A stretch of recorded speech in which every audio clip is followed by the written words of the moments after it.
I'd like to call the meeting of the California Collaborative for Educational Excellence to order. Welcome. It's lovely to see everyone here in person. I would like to begin our meeting by a salute to the flag. Please stand. Salute. Pledge. I pledge allegiance to the flag of the United States of America and to the republic for which it stands, one nation, under God, indivisible, with liberty and justice for all. Thank you. I have a few. I'm going to call roll to establish a quorum. Vice Chair Sabrante. Here. Board Member Monroe. Present. Board Member Luque. Present. Board Member Nicely. Yep. Thank you. We have a quorum.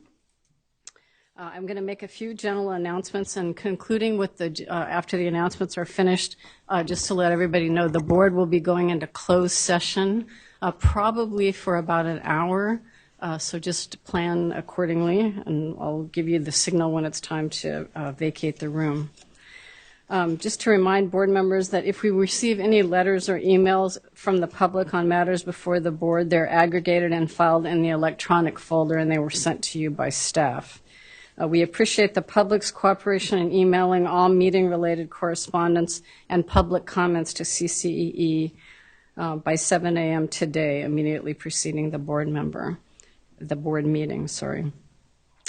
For this meeting, no letters or emails were received electronically. I just also like to remind the public can also provide public comment live during today's proceedings by calling the call-in number displayed, or for any members who are present at the board meeting by signing up on the sign-up sheets available near the entrance to the boardroom. Public guidelines can be found on today's board agenda online. I'd just like to remind all speakers, members of the audience, and staff to introduce yourselves and identify who you represent prior to speaking. Do we have Spanish translation available? Spanish-English interpretation is available during today's proceedings. To access this feature, please select the interpretation option on the bottom of your Zoom screen. Board members, I know it's been a long time since we've been here in person. Just remember to mute and unmute your microphones when you're speaking, and mute when you are not speaking. Also speak clearly into the microphone so your comments can properly be recorded as part of the proceedings. And just with respect to our agenda today, I just want to point out to board members that we do have a consent agenda. It's item number 7. We will be taking that up near the end of our meeting. If there's any item on the consent agenda that a board member would like to discuss, please let me know now or following the closed session, and we will remove that item from the consent agenda and add it to the general open session agenda for discussion before taking any action. Okay, I think that's it for the announcements. I'm going to move on to our closed session, and I will let you know that the closed session is pursuant to Government Code Section 11126, subsection A. We will convene in closed session to consider the public employee performance evaluation of our executive director for CCEE. I don't believe, I lost Leanne, that there have been any public comments submitted with respect to this item. Are there any members of the public who would like to make public comment before we go into closed session? Seeing none, I'm going to adjourn to closed session, and I will ask everybody except board members and relevant staff to vacate the room, and we will see you in a little while. Thank you.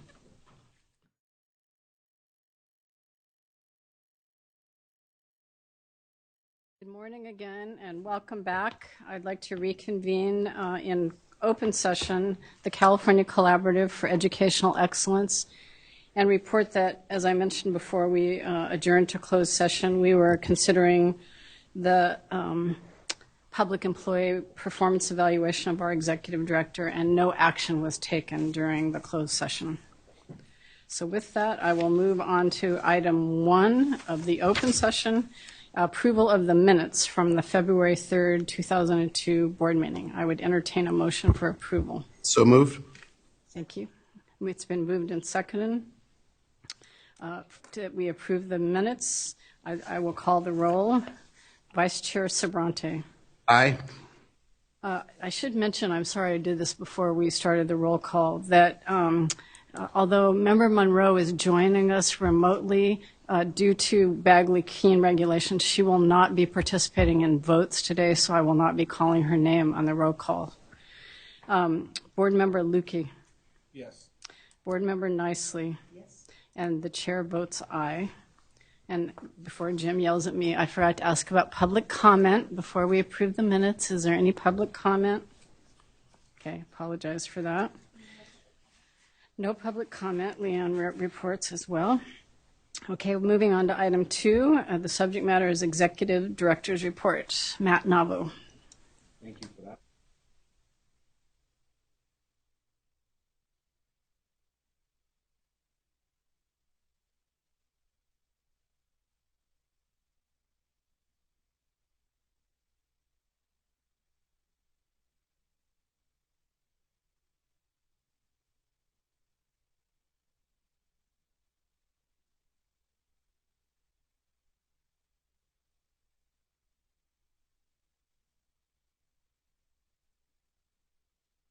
On behalf of the board, they have a card for you, of which I will give to you before you go, or I'll put it aside if you have to leave. But I wanted to make sure that I publicly acknowledge you for your service to the state of California and the kids of California, and also the CCEE before you may have to leave. All right, thank you. Ronnie, stand up so we can see you. Thank you. Leanne, are you sharing the screen? You have it? Okay. So I'll just get started. In our internal process as an organization and our external process on engaging our educational partners, this report just lays the steps that we are going to take to reevaluate our organizational goals and initiatives, as well as our impact and effectiveness as an educational partner in the field. And so we go through what you will see on those slides is a 3-phase approach to engaging, and we bring that back to you, as you'll note in the 3-phase approach, in August and September. So what will happen is we'll go through our internal phase where we assess were we effective and where were we not effective. We'll go through some outreach with educational partners to say, hey, what is working about what we're doing, what is not working. We'll readdress and reassess our goals and initiatives to ensure that what we've shared today, we're on the right track and it's meaningful work to the field. And then we'll bring that to you in September to really assess, here's what we've learned, and here's what we think we're going to go. So the essence of this presentation is just to share with you a couple of things that we're thinking as we move forward, and to get any feedback from you around that thinking. That would be helpful for me as an ED, as I share with our team. So if you go through and you see the slide that says focusing on the use of data, so next one, there we go. One of the key conversations that we're having as we engage internally and then as we go out with our educational partners is that in order to model continuous improvement, the essence of continuous improvement is the use and assessment of data, using data to try to point us in the right direction. At a state level, that's can be somewhat complicated. Data doesn't always come to us in a timely way. It doesn't allow us always to make the adjustments or pivots we need in real time to be most effective. It takes time to gather feedback from people at a state level to signal to us, hey, are we warm? Are we off on this kind of endeavor? But one of the things that we're noticing is that we have a number of places that we are doing work. And we need to be more effective at how we measure our impact.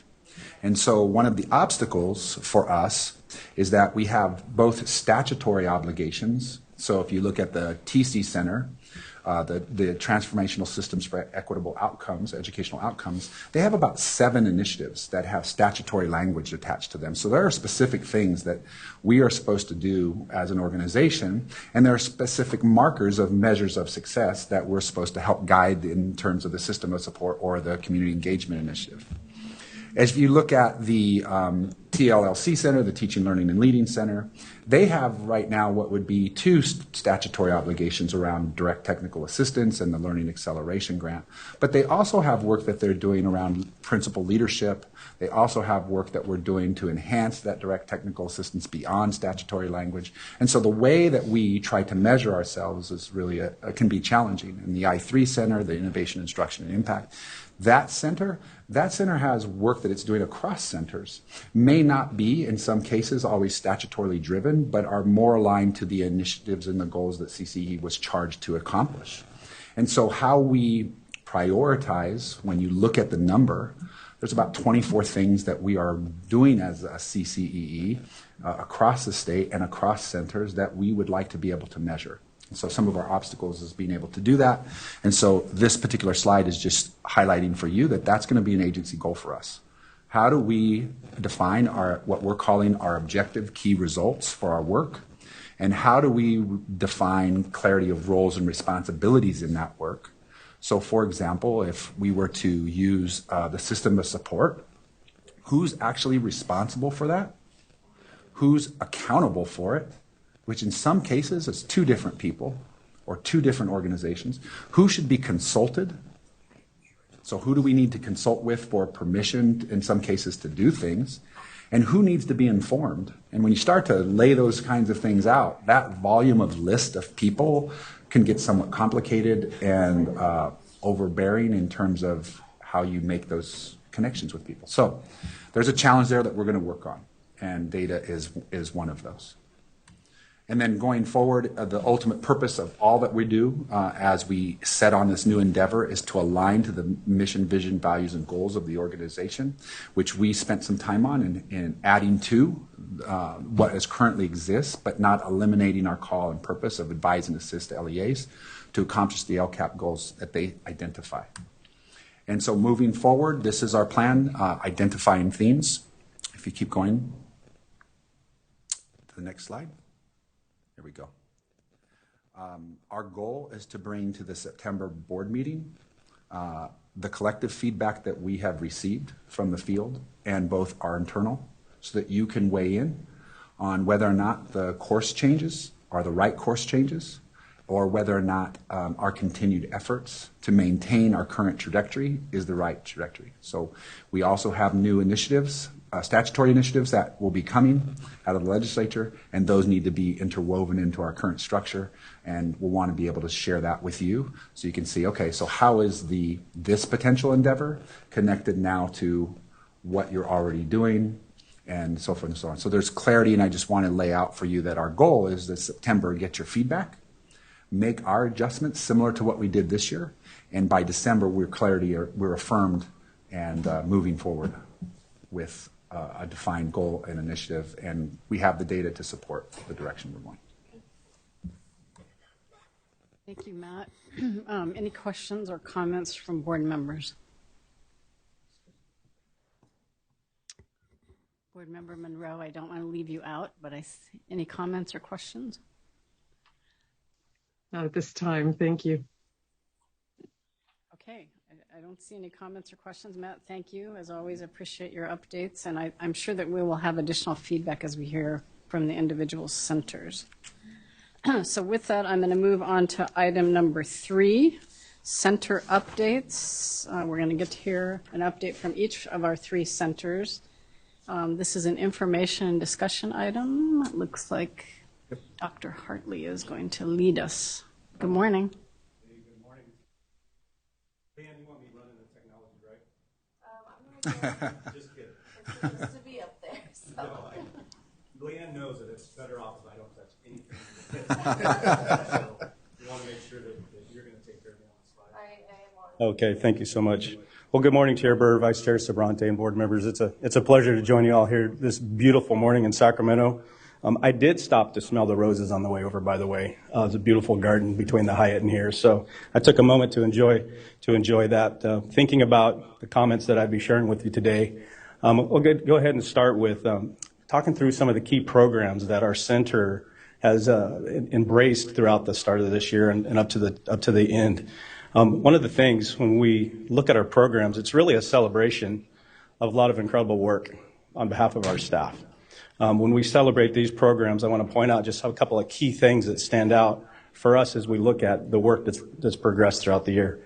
The Community Engagement Initiative is one of the critical projects, and you'll see that as an icon on the PowerPoint slide there. But, when you think about this initiative and others, implementation, collaboration, and change can only really happen at the speed of trust.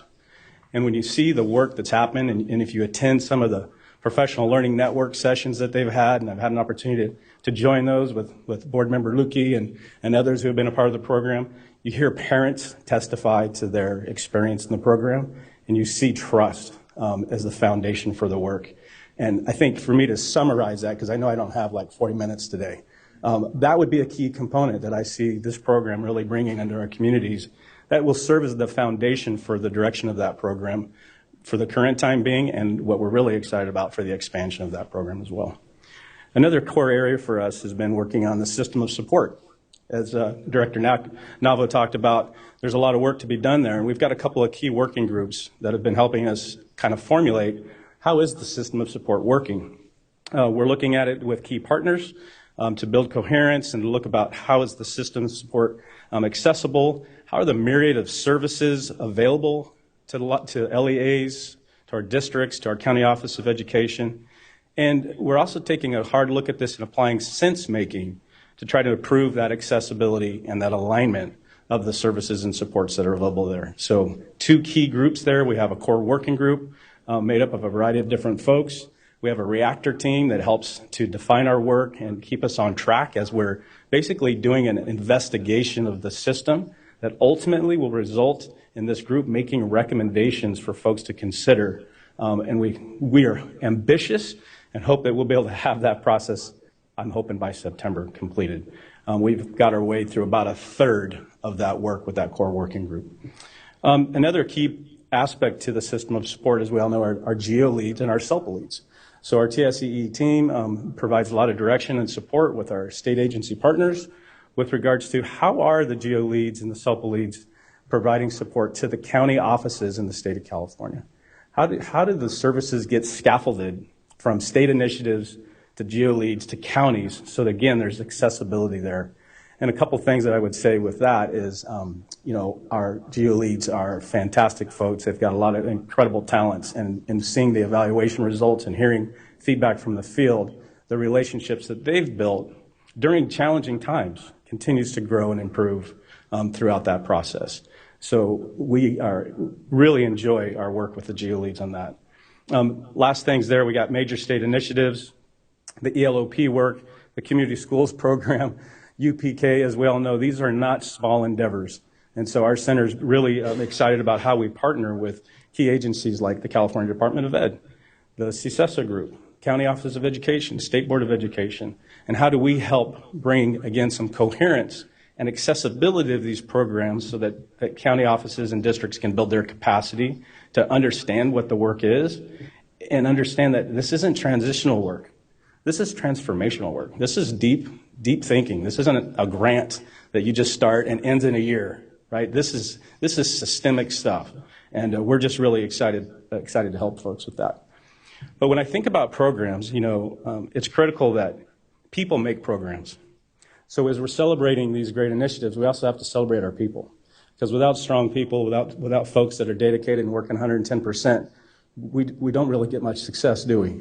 So I'm really proud of our team. I'm really proud of celebrating our partners in the work as well, and we're looking forward to what the next year brings to us, which doesn't seem like there's a next year. We're just going right into the work. I'm used to the school district. I was talking to Board Member Lukey, you had graduation, you finished the school year, but he's like, we're right back into summer learning. So the work is evolving and it's continuous. So when we think about also areas of where we grow, what we've learned, a couple of key things I would like to mention. Capacity building really thinks about from the perspective of, are we providing the right care in the right place at the right time? It's easy to say we're going to build capacity, but when you think about districts throughout the state, building capacity at a small district for a superintendent principal versus a large district, 2 different things. I've had some of those folks say, how do you build the capacity of one? I'm the superintendent principal. I'm doing the cafeteria work. Maybe I'm driving the bus tomorrow. I've got to deal with the landscaping. I've got a bathroom water main blew out. I got to deal with that. So we have to look at that capacity building with different lenses depending on those people that we're serving. Also, when you think about it, how are we really scaffolding our universal supports, targeted supports, and intensive supports to get the right model for the folks, get them the tools that they need at the right time. And a lot of that really comes back to listening. So we give a lot of information, we develop programs, we put trainings together, but we've got to get information at the same time so that the feedback loop is coming back to us so we don't lose touch with what's really happening in our schools. Coordination, collaboration, and integration, you've heard us talk about these models before, but they really do provide us a structure to understand, first of all, who's doing what, where are the potential gaps, how can we work together to collaborate, ultimately moving to how do we actually integrate so that we're working smarter, not harder, and so that there's, again, coherence, there's a communication is clear, and this process doesn't just happen because we say we want it to. It takes a lot of work, it takes a lot of networking, and I would say with the programs that we went over has provided those opportunities for networks to be created that didn't exist before. And we're real excited to see how that will continue to go forward. And really, how do we build sustained processes that live beyond a single initiative or live beyond a single person that's involved in leading those initiatives? How do we build sustained programs that benefit kids for the time being and for years to come? The other thing, ongoing learning. Gosh, how do we, as a TCEE team, continue to grow and evolve as a team? How do we make sure that we're embracing our own professional growth and learning? How do we support and lift each other up?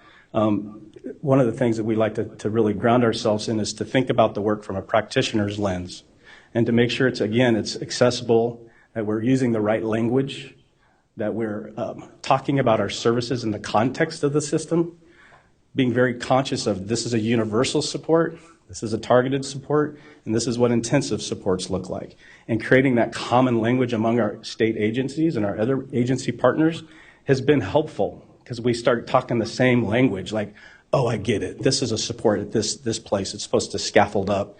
And then we'll assess what's needed in the field to go to a targeted level. That's just it's a simple concept, but it's a real important one that grounds us in the work. Our team wants to make sure we're constantly supporting innovation, that we got to stay in a creative space. When you think about these massive initiatives, this isn't about doing the same thing, calling it something different. This is truly about looking at things from a different perspective and doing different things that are going to be best for students, children, and youth in our state. So that creativity is good. No fear of failure here. We got to go for it. You try something, you come up with an idea, and you launch it. We assess it. We see that it worked, couldn't be improved, and then we do it again. So that cycle of creativity is important, and it's got to be grounded with student-centered thinking, as you all know. So we're very proud of the work there and our capacity to continue to serve and to continue to improve. So then, where are we going? So let's go. So we got to continue to support and sustain our collective vision together. We've got a lot of synergy that's happening right now. And as a leader, and you work with your teams, you're like, how do we keep that synergy going? Because when it's good, it's good. When it's gone, you're like, I want it back. So how do we continue to build relationships as a team and keep that model of creativity moving forward? How do we continue to look for those impact projects that are outside of the state statute that are going to make a difference? And then how do we free ourselves up to pursue those impact projects? We've got to identify the resources, identify the right partners, and move forward and continue with that collective vision. Another important part is, when you think about California, it's pretty clear we're the most diverse state in the nation. So when we look to deepen our work and to scale our work, we have to think about the diversity within every county in the state of California. There's no ceiling for success when we think about how to serve the different counties in the state. We've got to continue looking at the two-way process, as I mentioned before. We're giving information, but we're getting information. It's a constant learning. And I think we have a big responsibility as a center and as an organization to model the right kind of leadership, the right kind of implementation, and honestly, the right kind of humility to listen, to learn, to listen, to understand with our partners, to give a little bit, to get a little bit, and to understand that it's not always going to work out exactly how you would like to see it. And that's the beauty and the struggle of collaborating. But I'm super excited with the relationships that we built again with Board Member Nicely and her team and our partners at State Board of Education and critical county offices. I wanted to talk a little bit and go back to the UPK initiative. Wow, we had an exciting rollout of that where we basically started having conversations with a few county office folks, and I want to give Amanda Dickey some real praise for her partnership with us. But we looked at the model and we're like, how can we provide a universal support across 58 county offices in the state so that we have at least a common layer of understanding of some of the basic UPK principles? And that project took shape because we got some great partnerships. We had core county offices come together, and we provided two pretty significant webinar trainings for all 58 counties, and I'm happy to say we had 100% attendance from all 58 counties and their teams that attended those two trainings, and just fantastic feedback from what we've got about taking care to make sure everybody's getting at least the universal understanding around some of the tenets so that they can best serve their districts. And now we're looking at what's the next step, what's the next targeted piece. For instance, one of them is, how in the heck do we braid and blend our funding to make this work? What's the practical nature of all these different pots of money, and how do we really think strategically about how to use them to get these initiatives off the ground? That's one key area of targeted support that we're seeing right now. The last thing I would just say, the partnerships and relationships are critical to sustain the work. I've kind of mentioned that already a few times in different ways, but I don't think we can overemphasize that enough. We got to use our county offices as the backbone to the support of the work, as the direct line of service to their districts. And we continue to look forward to ways on how we're going to partner, how we're going to create together, and how we're going to deliver together and share resources so we can work smarter, not harder. So I could talk for hours, and I know my colleagues are probably timing me right now. So I'm going to just close with that and be happy to answer any questions that you might have. Thank you, Chris. Appreciate the presentation. Questions or comments? Member Sobrante.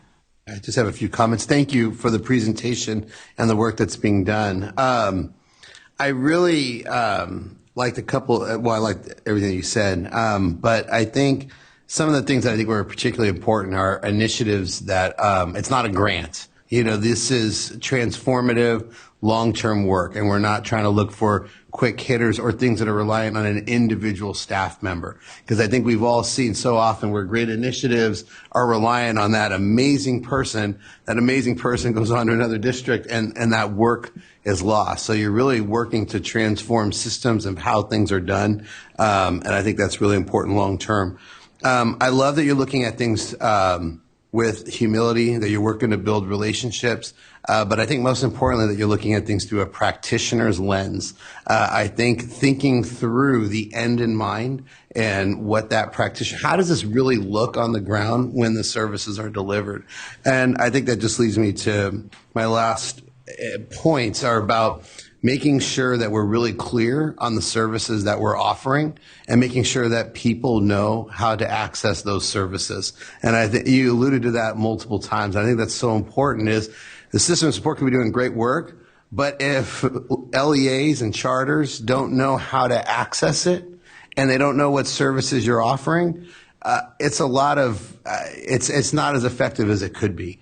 So, maybe I'm looking at this, through my old lens as an economics teacher, thinking about if I'm an economics teacher and I'm thinking about the businesses that are successful, so what are the good, they're very clear about the goods and the services that they offer, and they know how to reach their customers. And I think that's one of the things as we continue to do this really great, important work is being really clear about who are our customers, who are our clients, how do they access us, and what are we offering them? So I think as, these systems move forward, I think having that level of kind of clarity and simplicity, really breaking it down, that's where we're going to be most successful and effective. So appreciate the strides that are being made, and best of luck on continued growth.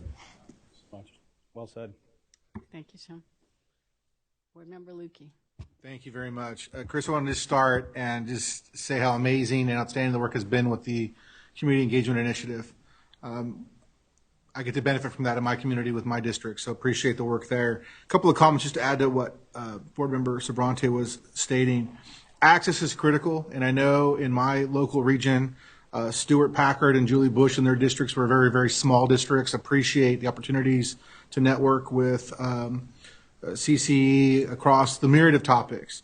But you spoke briefly about the UPK initiative, and those are the things that us at the LEAs really think about in terms of, and your comments on learning from and learning with.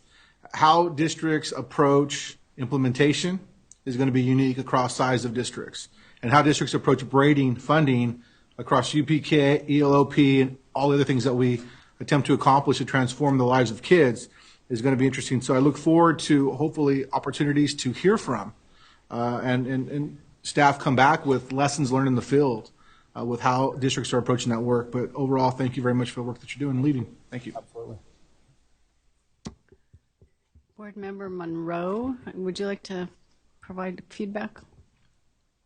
Yeah, just briefly, I would say, I'm always listening for the strategy about not only how to convene partners, but how to engage and ensure that collaboration is actually eliciting something. And I would just say that, I've seen with Dr. Hartley's the work that he's leading for, particularly being a former county superintendent. There's a level of credibility and understanding that's really important to, I guess I would say, fast track some of this. It is not unlike any other relationship or a dating relationship where there are phases of familiarity. And I think the way Dr. Hartley is positioned to lead this work and has been leading this work has helped move farther faster. So I'm excited to continue to see the fruits of that clarity of vision. And as a county superintendent, that's been really important to me to know that there's clear understanding of how we're trying to support our districts, and that relationship, that reciprocal relationship with CCEE is helpful. So thanks so much, Chris. Board Member Nicely. Thanks, Chris. I think I appreciate a number of things that you said around your staff and continuing to have synergy and I think I mentioned earlier today the importance of that, where none of this matters, right? And you've built an amazing team, and I'm so glad to be able to work with you in this capacity as well. And I think touching on the UPK, which is on everyone's mind, right? And I'm so glad that we're able to collaborate on that and to continue to move forward and make sure that we stay aligned, because that's a big one. It's going to be hugely important for all of us on many phases, and even as CTC is today, dealing with the credential for that, right? That we stay aligned and stay on the same page as to rowing all in the same direction to make sure that this is successful, because this is going to be the big one for all of us. So I really appreciate everything that you all are doing to collaborate with us and stick with us as we try and roll this important initiative out. Thank you very much. Thank you. Chris, I also appreciate the presentation greatly. In our conversation with Matt earlier, we talked about the system of support as the greatest opportunity for growth. And I think, and Tim and I, having been here from the beginning, have had lots of conversations about the system of support. And I'll just say for me, it continues to be a little bit impenetrable to LEAs. And so I think our challenge is to develop, using Tim's analogy from economics, almost a marketing campaign because I look at this chart of California system of support, and it continues to kind of boggle my mind. If I'm in Bakersfield and I go, whoa, I really need help with fill in the blank, how do I access that? How do I permeate that structure? And who do I call? And how do I know they're going to have the expertise that I need? I think it's almost like we need to have the conversation from the recipient's perspective, in addition to the provider's perspective. So I know you're working on that, and I offer that just as a friendly suggestion for our next conversation. That's spot on. Thank you. Okay. Any other comments? Okay. Who's next? Suji. Fuji's coming up. Thank you. I'll just add, Mary, the UPK has been, I would agree with you, a huge collaboration opportunity, but I do want to mention not possible if we didn't have Sarah Neville Morgan. she has been moving that needle quite a bit with Chris, and instrumental in that regard. Well, good morning, Chair Burr, Vice Chair Sprante, members. Suji Shin, Deputy Executive Director of the newly formed Innovation, Instruction, and Impact Center, or the I3 team. As Executive Director Navo shared early on in his report, as we've reorganized the agency around our refined vision, mission, and goals, the work of the I3 Center there has focused on how really we can support systematic approaches to identifying and sharing best practices to support student outcomes across the state. And so I just wanted to share a few of these very briefly with you. So you have here the UDL Journey Guide, which is an example of this work. It's led by our Assistant Director of Professional Learning and Leadership Development, Dr. James McKenna, who has partnered with the San Joaquin County Office of Education, the MTSS SUMS Lead, Orange County and Butte County offices, the California UDL Coalition, especially our CIP and CCEEE, our California Coalition for Inclusive Literacy team, in particular, to develop resources that help provide a bridge for LEAs and school teams who may not be implementing or accessing the existing UDL resources and professional learning opportunities across the state around universal design for learning. So for example there, that Journey Guide is an example of an interactive tool that school and district teams that can use to briefly assess where they are, what their needs are, their capacity, and needs around the implementation of UDL, and then provides very clear next step guidance and links those resources to get started. So again, it's not a professional learning platform, it's not tools and resources, it's really thinking about how do we help those teams that are not accessing existing resources cross that threshold to better get into the tools and opportunities that currently exist with our expert leads. The micro-learning initiative there is something that we're aiming to launch this summer from input that we received early on in our outreach sessions, as Matt was sharing. One of the pressing concerns that we heard from school and district teams across the state was the impact of COVID-related staffing issues, where we were now putting a greater reliance on substitute teachers, in our classrooms, and new teachers, and often in long-term settings. And so we have partnered with the National Center for Assessment as well as the California Subject Matter Projects with guidance with Dr. Mary Vixie Sandy at the CTC to really help think through how might we lean on the science of micro-learning to support our adult learning in this space, to develop very brief, targeted video resources focusing on explaining how to implement a very particular skill or strategy that gets at student engagement, assessment, and learning. Basically having master teachers across the state answer that question, what would you share with a substitute teacher that ran into your classroom during break and asked, gosh, I'm struggling in I'm a sub-admissions classroom today. Do you have a tool or do you have a tip for me that you can share to help me better engage, to help me introduce this new lesson, help me start off the day with these kids? So again, not meant to supplant deeper professional learning or training for teachers, but thinking about how do we kind of provide some very quick, immediately accessible, immediately usable tips for our substitute teachers and new teachers especially. We're also hoping to launch our research learning networks or research practice partnerships, which take our lessons learned and best practices from our initial work. Members Bronte and Chair Burr, you'll remember our professional learning networks and our pilot partnerships to think about how do we help networks support, address a student outcome based problem of practice, and learning from what made our district pilot partnerships and professional learning successful, which focused on shorter cycles of implementation, deeper focus on data collection and the use of data to analyze where they were in measuring progress, and really facilitated support around that continuous improvement process. Really, again, focusing on that immediate outcome data.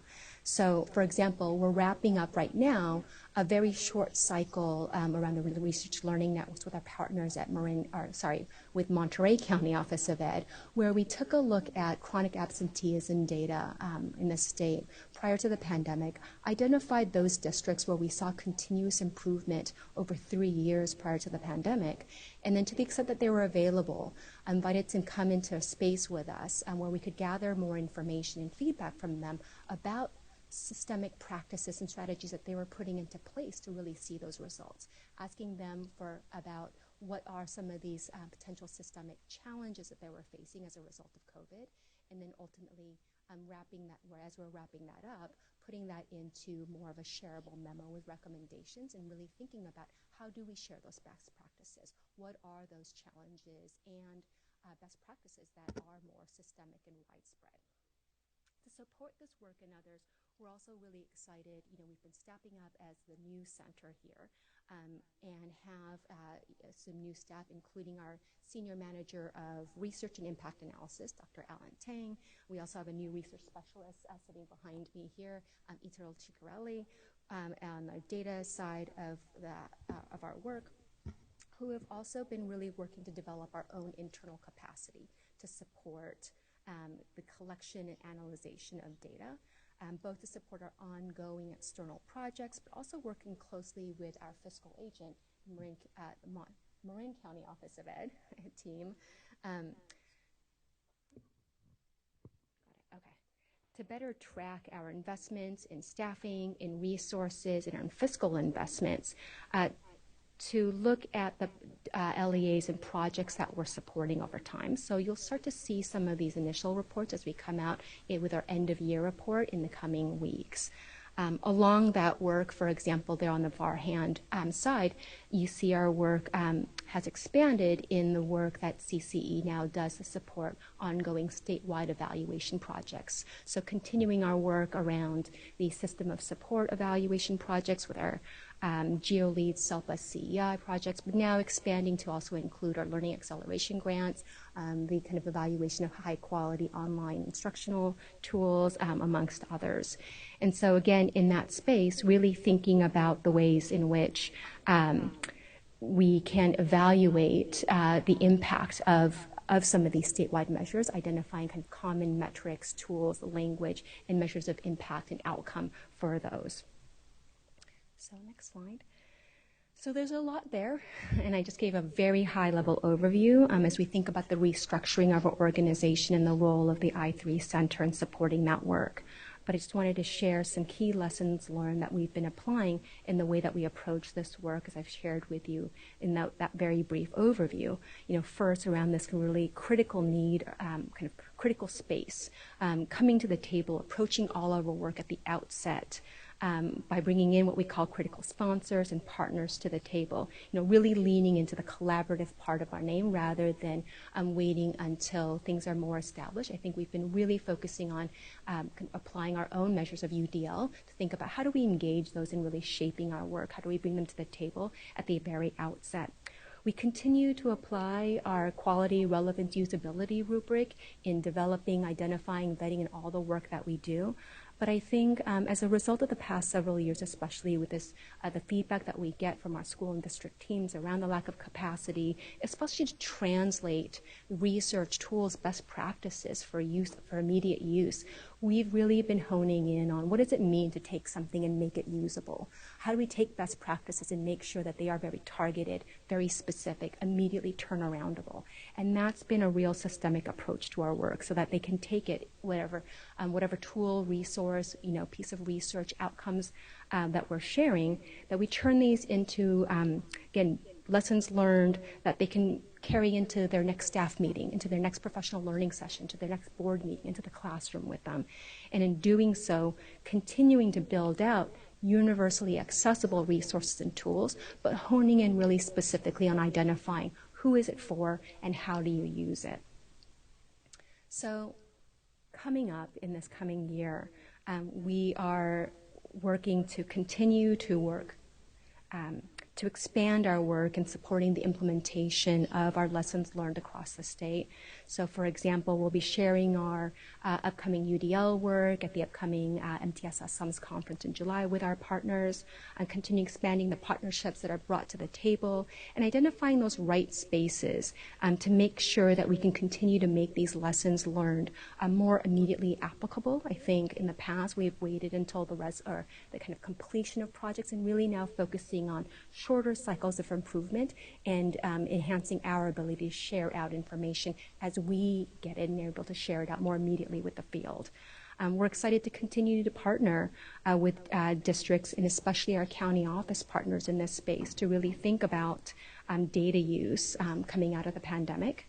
People who have been relying on the state level data, have not had access to some of those metrics for the past couple of years.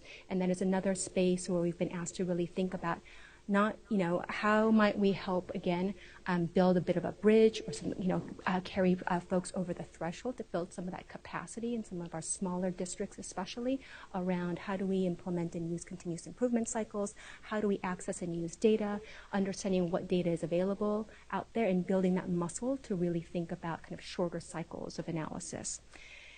And then finally, with those systems in place, we're really excited to be able to more accurately and regularly provide updates again to the field, to all of you, to ourselves, in kind of around our lessons learned, our interim progress metrics, and measures of impact across all of the initiatives that we support.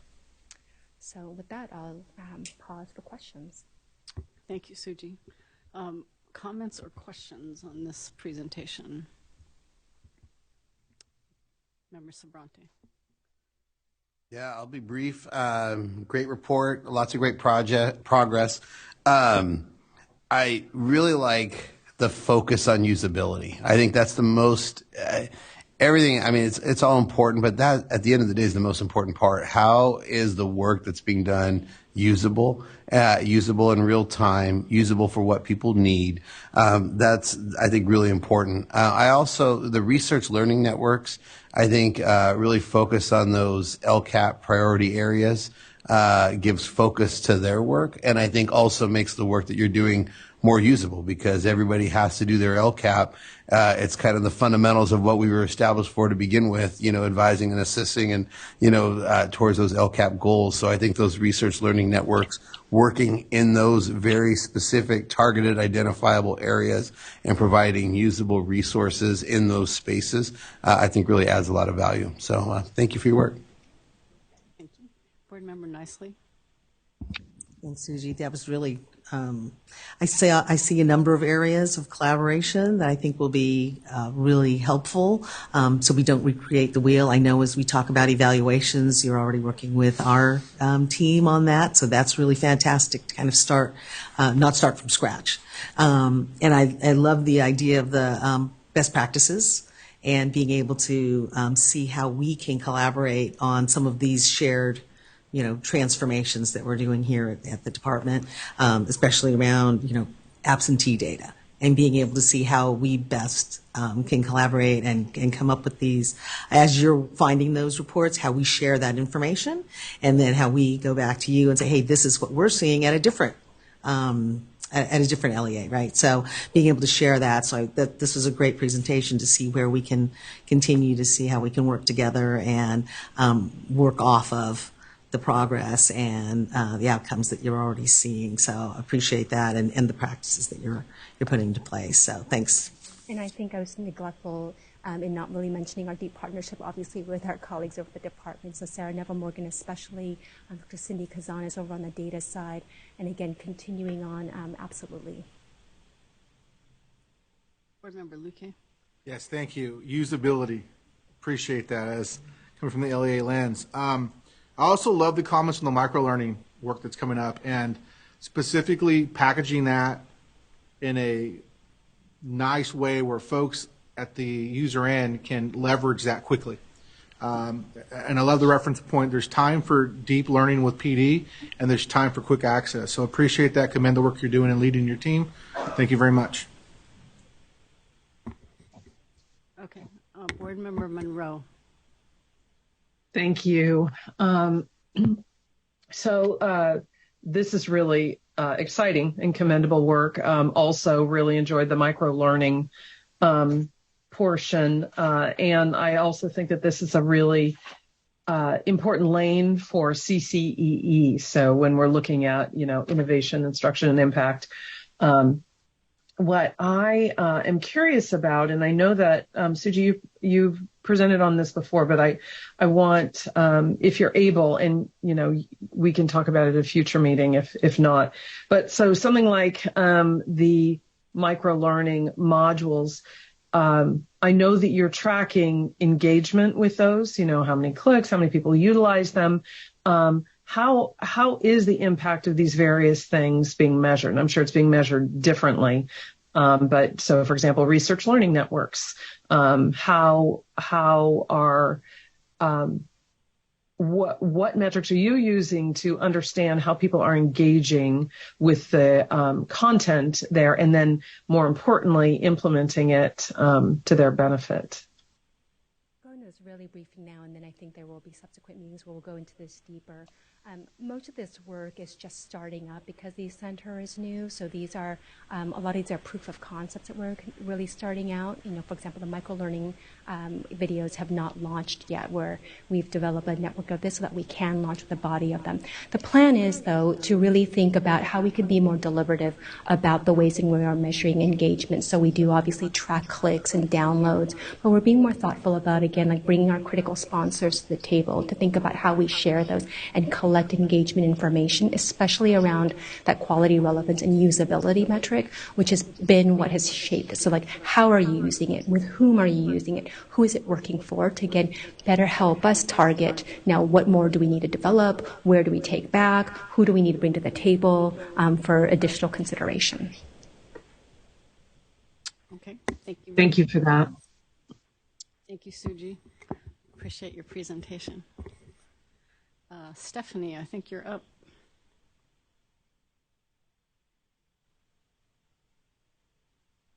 Good morning, Chair Burr, board members.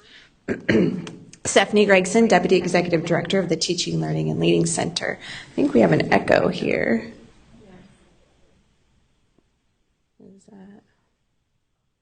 Does that work? Nope, that did not work.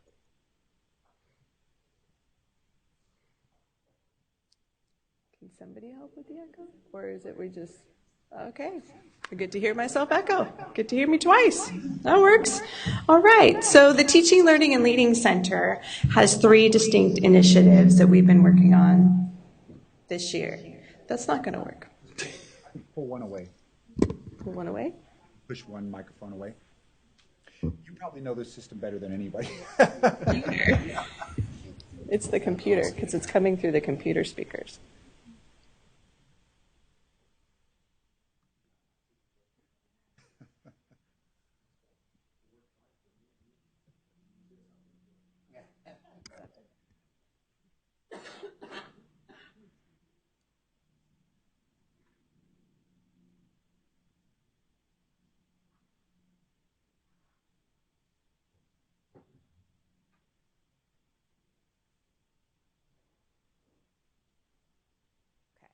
There we go. Maybe. We'll see. All right. So the Teaching, Learning, and Leading Center has 3 initiatives that we've been working on throughout this year. First is the Direct Technical Assistance redesign, which I'm going to go into further detail in item 4, so I won't spend too much time on that in this item. The second is professional learning networks, and one of our main examples of that is the Independent Study Professional Learning Network that was led by Eric Swanson and Gonzalo Avila. This is where our district teams came together and focused on a problem of practice in a very complex time with independent study, especially since through the pandemic and all of the different legislative changes. There was a lot of great learnings and a lot of great tools that were shared through this professional learning network. The third is our Learning Acceleration System grant. This is new for CCEE. This is a $50 million initiative that focuses on building out a statewide infrastructure on evidence-based strategies in literacy, language development, and mathematics. And so far, we've got 3 of our grantees that are already rocking and rolling in their design. Next slide. So lessons that we've learned. We've had an intense learning journey as the Teaching, Learning, and Leading Center, specifically around a direct technical assistance redesign. And again, I'll share that more in item 4. But one of the main lessons that we've learned during this time is that relationships matter. We are human beings all working together, and our relationships truly matter. How we show up for ourselves, for each other, really matters in how we move the work forward together. And that, along with having a shared vision of what the work is essential. Our next lesson that we learned was we learn better together and from various and varying perspectives. As they say, the answer is in the room, but we need to be able to bring us together in the room and have a structure where we can listen to all of the voices that are in the room to help us uncover the answer. Our third lesson is that evidence-based and research-based are two different things. And a lot of our districts and our county office partners are really good at understanding research-based practices. However, when we shift it to evidence-based strategies and looking at, okay, what is the data that shows us that this is an effective strategy, that's a shift. And that is a shift that we learned through the professional learning grants, the learning acceleration grants. Next slide. And so where are we going? Well, I'll explain more in item 4 around our direct technical assistance design, but give you a little preview. We are grounding our work in Fullen and Quinn's coherence framework and really emphasizing quality improvement coaching so that we are coaching districts forward from where they're at. We're also expanding our co-learning environments. So we are expanding our professional learning networks to include job-alike roles with our direct technical assistance districts and with problems of practice that our direct technical assistance districts share so that they can learn from each other and leverage what each other is doing in learning together. And lastly, we are continuing on our journey in developing the statewide professional learning infrastructure through the Learning Acceleration Systems grants. We just recently had on May 23rd our first professional learning network with all of the grantees and their teams. It was a kickoff meeting where Linda Darling-Hammond joined us and set the vision for what this work is and what's ahead of us and the expectations of how we're going to work together. We will continue those opportunities to learn together throughout the entire grant. Our team will be joining our grantees in design sessions and their professional learning sessions so we can experience what they are providing to our educators across the state. So again, this work is just starting and we have lots to do in the upcoming year. Questions? Thank you, Stephanie. Questions or comments from the board? Member Sabrante. Yeah, great report. A couple, they actually do have some questions. But I think one of the words you keyed in on was relationships. You know, coming of age in education with the 3 R's were the real focus: rigor, relevance, and relationships. But really, the only focus a lot was rigor. You know, a lot of people were focused on, they talked about 3 R's, but it was like rigor, really important, but the relevance of what we're doing and the relationships, you know, as important or more. So I think that's really important to really see this work moving forward. You addressed it, but I did want maybe to get a little more clarity about the difference between evidence-based and research-based. You said, well, there's a difference. You know, districts are doing one, but not the other. But maybe can you hone in on that a little bit more, like what you meant by that and the importance of the shift that needs to happen? So the biggest difference is data. Data collected around student impact to show that this strategy has evidence showing that it's impactful for student outcomes. So there are a lot of different programs out there that say that they are research-based because they are grounded in the various research that's out there. Talking about rigor, right? That there's a lot of research out there around the importance of having rigor, and a lot of curriculums tout, oh, we're rigorous. Well, how do we know that? And so the difference between research-based and evidence-based is the data that shows us, oh, this strategy works because here we see student growth when we started this strategy grow 50%. And so really looking at the data that proves that this strategy works. Okay, got it. That's helpful. And then the last question, I think it was one of your last slides about the DTA approach, the shifting and how the DTA approach. Can you maybe elaborate a little bit more? Just I think you referenced the full in, or it was on the slide. I'm trying to remember. Full in. Coherence framework. Yeah. So can you maybe just elaborate a little bit about what that'll look like in terms of in practice, what that's already looking like in terms of that shifting framework of the DTA? Will in item 4. So Item 4. Okay, sorry. Okay, got it. Okay, all right. Sorry. All right, then never mind. I'm good. Member Lukey. Thank you. Again, just echoing Tim's comment and going a little bit deeper than that. I appreciate the creation of safe space to build upon progress across school districts, et cetera, et cetera. And I mentioned this earlier this morning. I believe that was the lever with CEI that's worked so well with our district and other districts through our cohort 2 groups. We can't underestimate that need for safe space. We don't want to be fixed. We want to be helped to become better. And so just commend you on the work you're doing and look forward to hearing item 4 and go deeper into that conversation. Thank you. Thank you.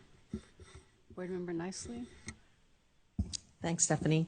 That was short and sweet, but lots of impact. So that was great, and hit on some areas, of course, that we're really focused on, and seeing how we again can align with the billions of dollars the CDE is getting in grants to go out to high quality professional learning and quality. And so I'm really excited to see how, like the outcomes and what you're hearing from the grantees from the Learning Acceleration Grants, because I think that's going to be really important for us to get some lessons learned out of that. And then also around your professional learning network and the infrastructure that you're working on there. So it was great to hear that there's this kind of work going into that, and looking forward to working with you. Board Member Monroe, did you have a comment? I don't on this one. Thanks so much, Stephanie, for the report. Thank you so much. Thanks, Stephanie. Looking forward to item 4. I think that's it for item 3. I'm just going to ask if there's any public comment on this item. Leanne says yes.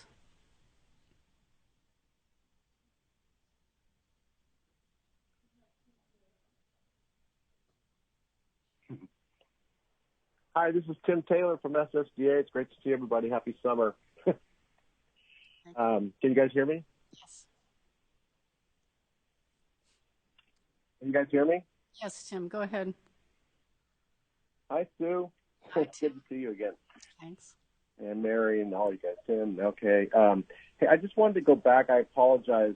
Go back to the comment made by Board Member Burr on the systems of support and how do you have access to questions with the click of a button. And I was meeting today with Nicole Newman from Wheatland, and she said, Tim, I have all these pots of money, and I don't know how to put it into a systems of support model, right? She's worried about it getting siloed as she gives the CTE money over to her CTE to, go back to that old siloed world. So I look forward to working with Dr. Hartley and staff on making something happen where we talk about systems of support, but when the funding comes in, how does that roll right into exactly what Sue says? What if I don't know this area? Where do I go? What do I do? And how does that funding go? So I think we're in a very exciting time, but I also think we need to really help you guys need to really help with technical assistance in that specific area. Otherwise, all this money could get very siloed quickly and not be real systems of support. So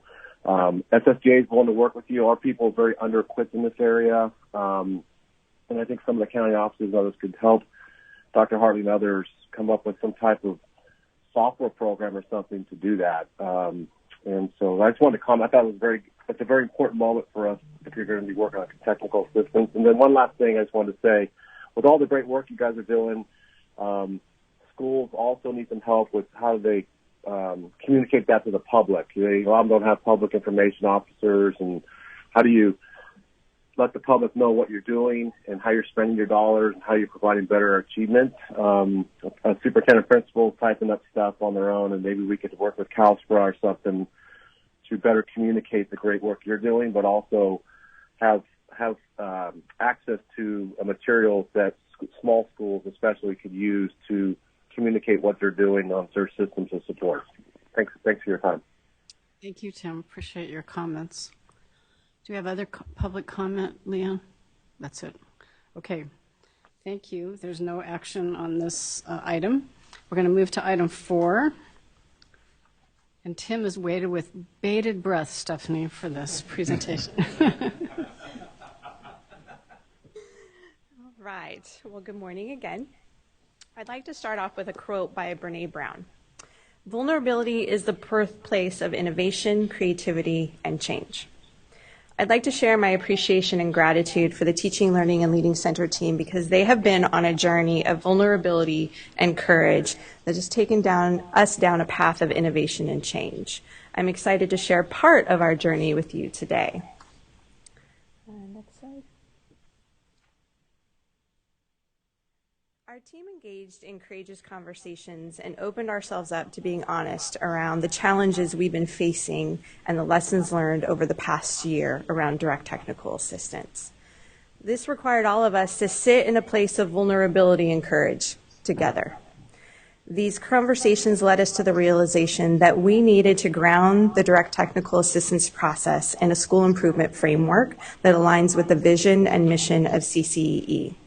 So beginning in the fall of 2021, our team engaged in better understanding the various school improvement frameworks ranging from the 4 domains of school improvement to Fulman and Quinn's coherence framework. Our team did a cross-analysis of 6 different frameworks while also reviewing feedback from the direct technical assistance districts and our county office partners. Next slide. Through our analysis of the various frameworks and the feedback and heavy debate, we determined Fulton and Quinn's coherence framework align not only with our vision and mission, but our values as well.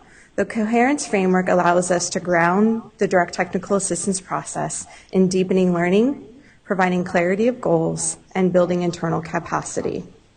Our team also engaged in a consultancy protocol with renowned school improvement experts to get feedback on our thinking and learn from their experience and expertise.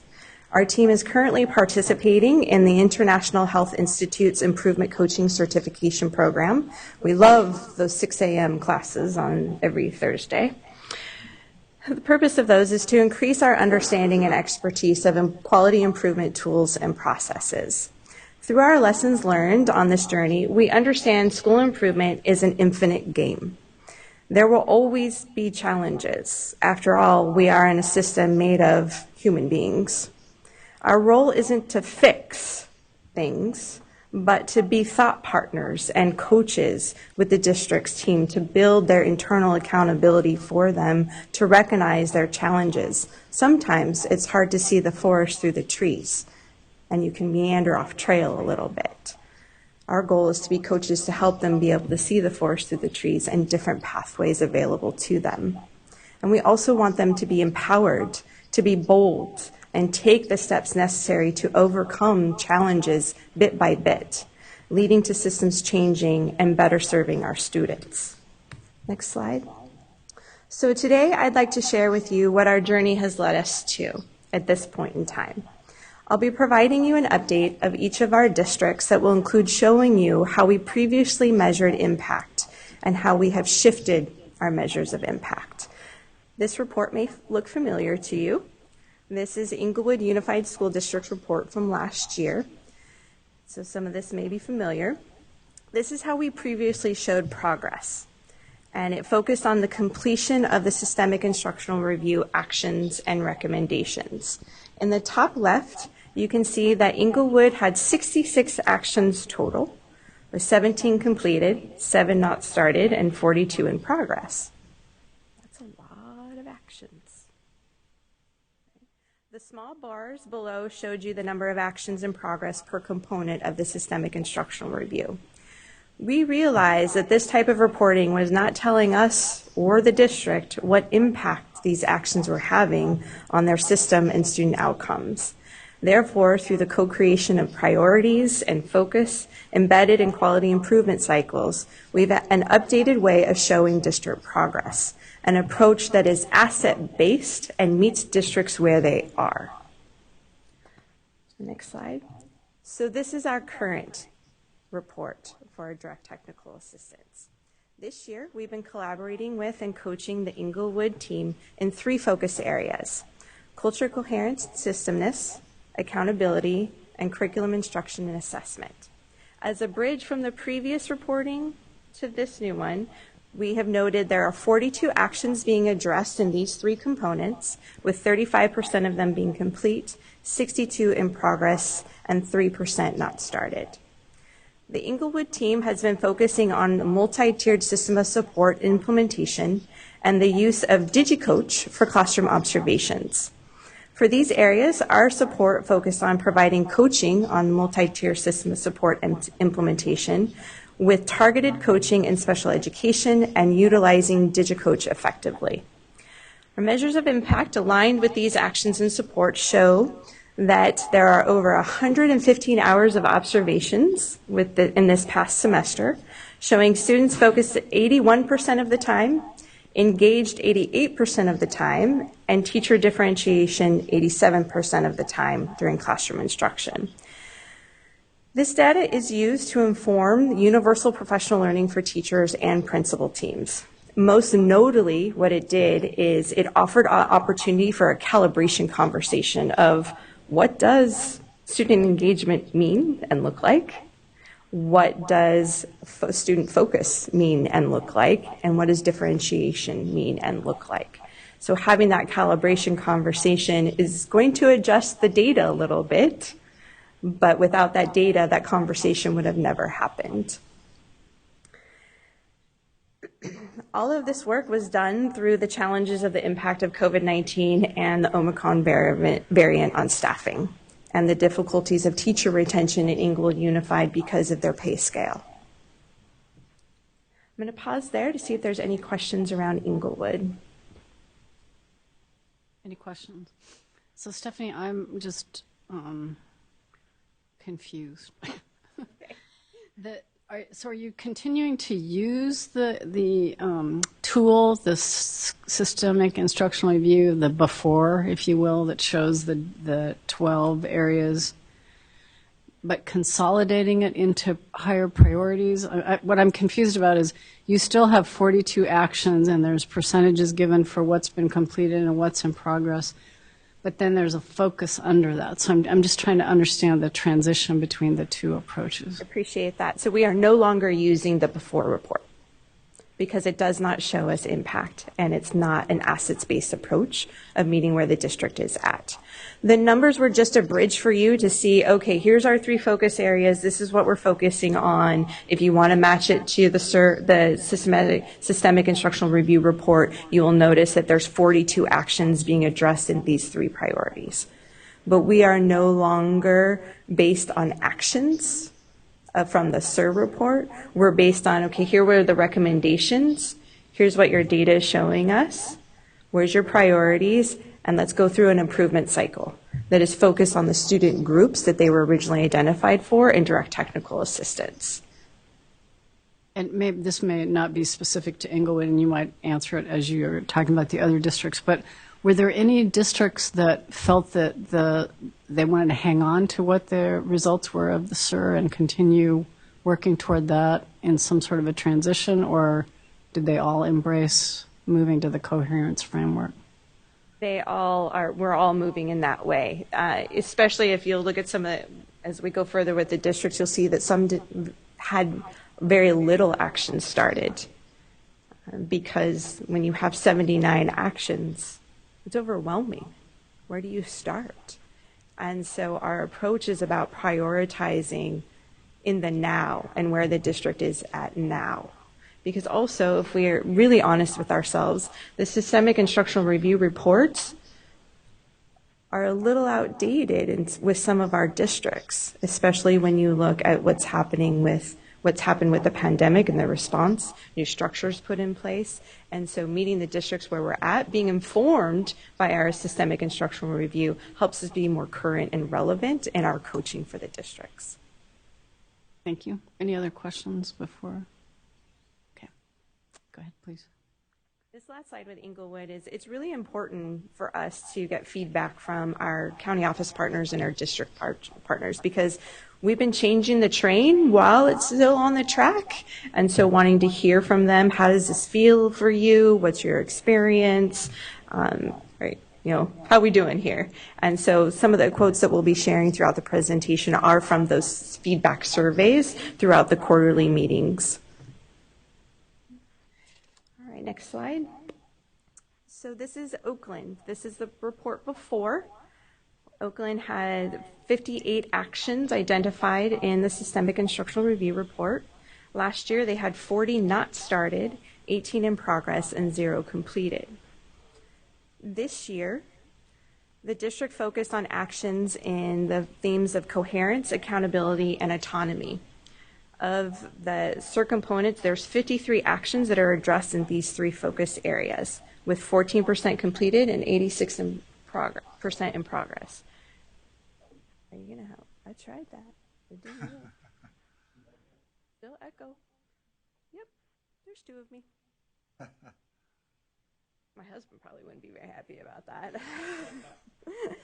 So Oakland focused on a district-wide approach for TK through 5th grade literacy that included professional development for teachers and principals through 3 elementary networks. Each elementary network engaged in 3 cycles of inquiry focused on various literacy components. For example, one of the networks focused on kinder letter recognition, where they saw an increase of 47% in students mastering letter recognition over 4 months. Our support centered around coaching the district team, leading these elementary networks and these coaching cycles, inquiry cycles.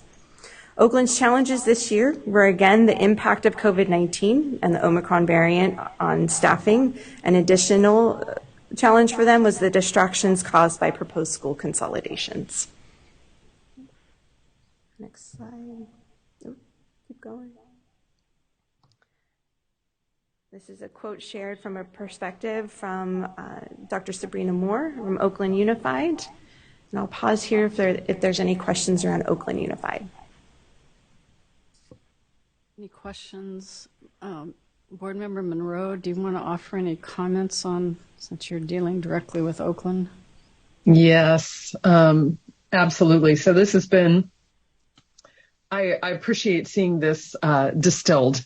It definitely, I never thought this journey would be able to be represented in 2 slides.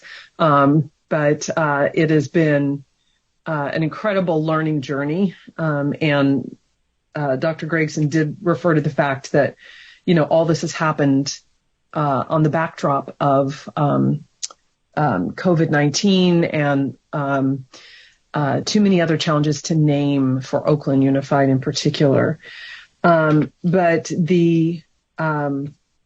this new approach of CCEE to have focus areas as opposed to the SIR also aligns with ACOE's approach to DA. So it makes it much easier for us to talk apples to apples, if you will, on how we're supporting the district, both, through both of our agencies collectively.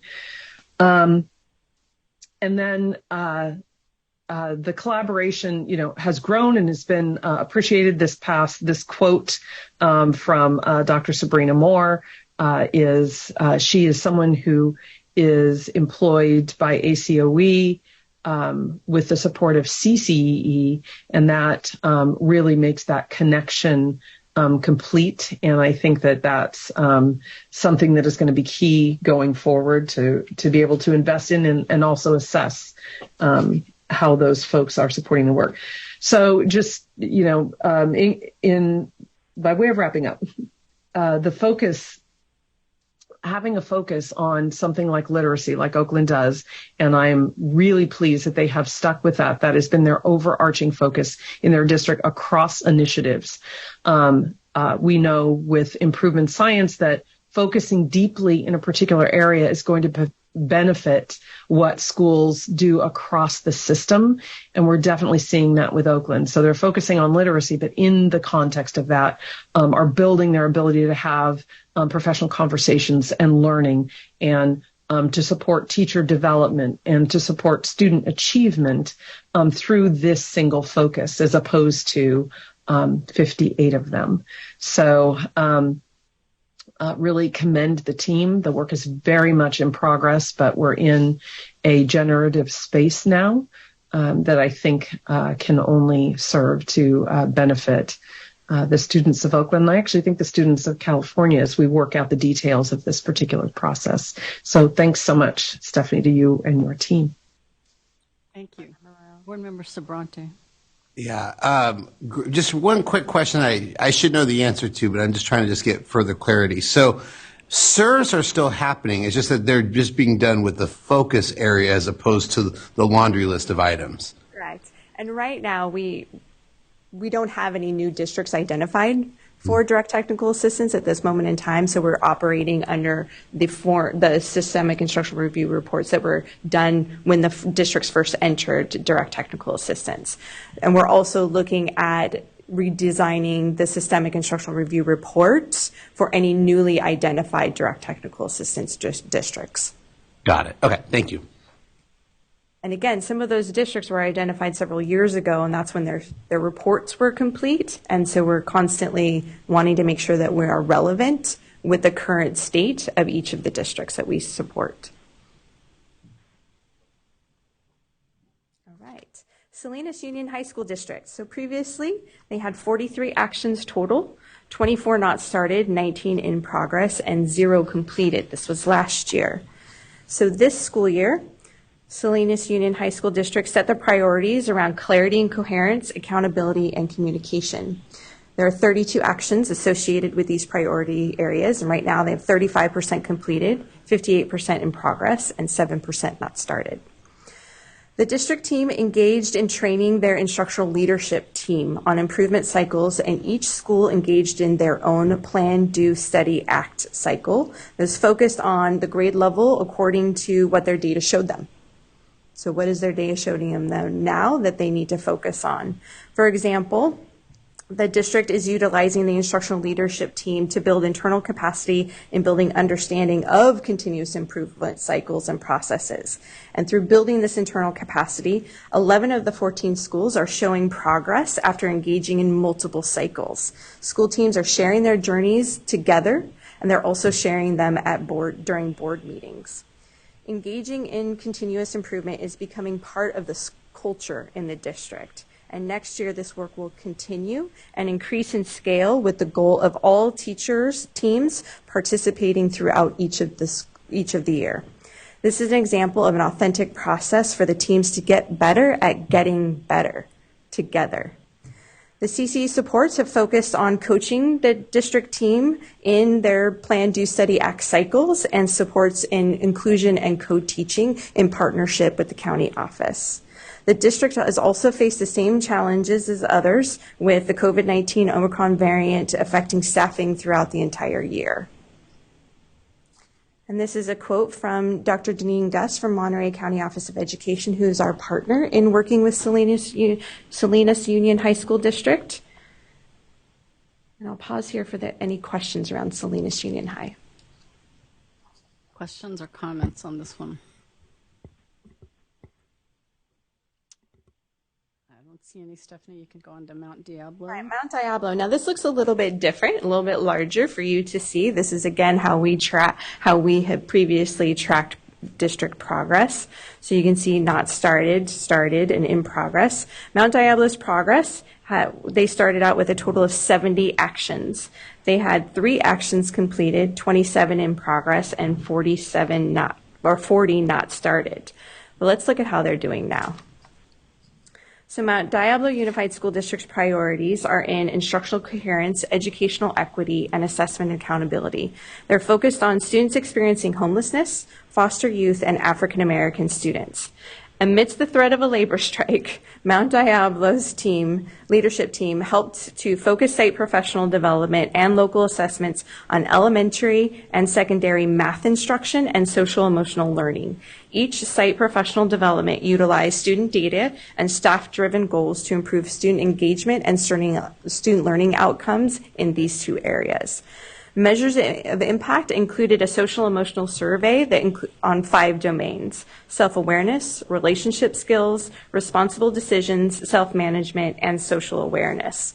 Students took the survey in fall and winter, and the district realized that they needed more data collection cycles to truly see progress or areas of need. That was one of the lessons that they learned and discovered through their own cycle. The district also has collected data on the number of D and F grades by grading period to help compare student engagement with course grades. They will be expanding the data and deepening staff involvement in the Plan, Do, Study, Act cycle to help further move math instruction and improvement in this upcoming school year. One thing to note is Superintendent Clark is really intentional in framing his board report using the categories and themes emerging from his analysis to present focused goals to the board that are measurable. The district is working toward greater coherence and improvement work across multiple levels. So working with their district leadership team, working with their site principals and their teachers. Our supports include several layers of coaching at the district level, focusing on improvement cycles, mathematics, and social emotional learning. Mount Diablo faced not only threats of a labor strike, but also declining enrollment and fiscal instability this year. And still they persist in making student outcomes improvement the focus of their actions and the conversation during their board meetings. Here's a quote from Dr. Adam Clark, the superintendent of Mount Diablo Unified School District, on his perspective of our approach this year. Any questions on Mount Diablo? Only 2 more schools to go. So, Stephanie, you know me and acronyms. Well, I don't know what the CCE supports are for some of those, like PTPE. Part-time professional experts. Okay. It's PTPE, and I apologize. We thought we removed all of the acronyms. TNTP. The new teacher project, right? The new teacher project. It's a quiz. It's the education acronym quiz. An EDGE for Ed. That's their name. That's not an acronym. What did they do? They focus their work on, I believe, social emotional learning, right? Yes. Dr. Roberts? Yes, social emotional learning. Thank you. Any other questions comments about Mount Diablo? Okay, Vallejo. Right, Vallejo. So Vallejo started with a total of 43 actions last year, with 31 in progress and 12 completed. This year, Vallejo City has determined their priorities to focus on clarifying district-wide instructional practices, the use of data and data systems, implementing their professional learning plan aligned to the district-wide instructional practices, decreasing chronic absenteeism rates, and implementing positive behavior intervention supports with restorative practices. The Vallejo City team is engaged in developing a walkthrough tool to help with clarifying district-wide instructional practices. They engaged in a strategic plan development process this year and have identified increasing literacy rates as a high priority for the upcoming school year. Our supports have focused on collaborating with Solano County Office of Ed to provide intense wraparound supports, including leadership coaching, and partnering with Lead Teach Learn 360 to support the district instructional practices and professional learning plan. The Vallejo City team is working with us and again Solano County Office of Ed on implementing 5 labs and data protocols to help inform their decision-making progress. At this time, the Vallejo City team is focusing on the NWEA scores, and please don't ask me that acronym because I don't have that one memorized, Member Chair Burr. But they use their scores for baseline data in literacy. And the team is facing similar challenges as other districts with declining enrollment, fiscal instability, and staffing shortages due to the Omicron variant from January through March. Any questions around Vallejo? Questions or comments? You don't have any quotes from Vallejo, is that?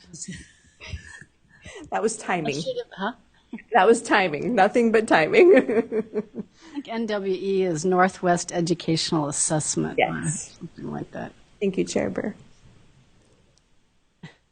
So, Stephanie, I think it's interesting. What was the timing of Vallejo?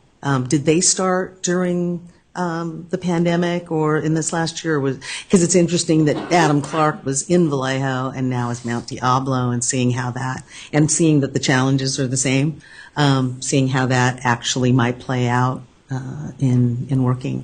Yes, there was similar timing. So Vallejo City was identified for SIR in 2020, for the systemic instructional review in 2020. Okay. Right, our final district is Sacramento City Unified School District, and they had a total of 79 actions recommended in their initial systemic instructional review. And I'm just going to leave it at that because that's a lot. So the Sac City team has identified their priority area to focus on effective multi-tiered system of supports implementation. This is multi-layered for them. They're a very large district, and they're focusing on high-quality instructional practices and wraparound supports for each student. The Sac City team is engaged in training cohorts of site leaders and teachers around the tenets of multi-tiered systems of support. They're using the self-assessment of multi-tiered systems of support, otherwise known as SAMs, to monitor their progress in their implementation. They're also implementing 5 labs with the support of the Sacramento County Office of Education. Our supports have focused on providing leadership coaching, supporting the district team with the multi-tiered system of support implementation, and coordinating support partners to effectively support the district in meeting their goals for multi-tiered systems of support implementation. The Sac City Unified School District has a lot of different support providers wrapping around them. Sometimes, though, that's a lot of cooks in the kitchen, and so one of our roles is to coordinate that support and leverage what each partner can do to make sure that we have aligned support and that it's helpful to the district in the areas where they truly do need help. The Sac City team has had a challenging year.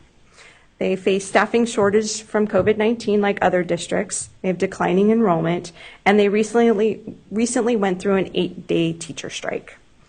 Or labor strike, because it wasn't just the teachers, it was classified staff as well. These challenges can take a toll on a team, and so our job is really to wrap around them, build relationships with them, support them, while also keeping the conversation focused on students and student outcomes.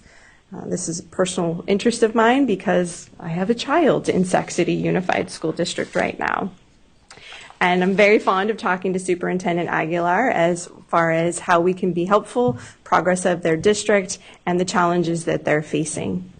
And this is a quote from Superintendent Aguilar. He was planning on being here to share his experience with you, but he is at the Luther Burbank High School graduation ceremony, aka my dad's alma mater, so I'm hoping he's enjoying watching those students graduate. I'll pause there and see if there's any questions around Sac City Unified. Questions or comments on Sac City? I will just say my granddaughter is in Sac City District, so I am very interested in this district. I started my teaching career in Sac City Unified. Okay, you want to wrap up? All right, last slide. So what's next? As you can see, our team has been busy providing targeted support to these districts, and our work will continue. So what's next for our team? We will continue on our learning journey, building our professional capacity on quality improvement practices and refining our approach with direct technical assistance. We will be revising all of the supporting documents to ensure alignment of language with our new approach. We are working on developing exit criteria and gradual release plan for our districts in direct technical assistance.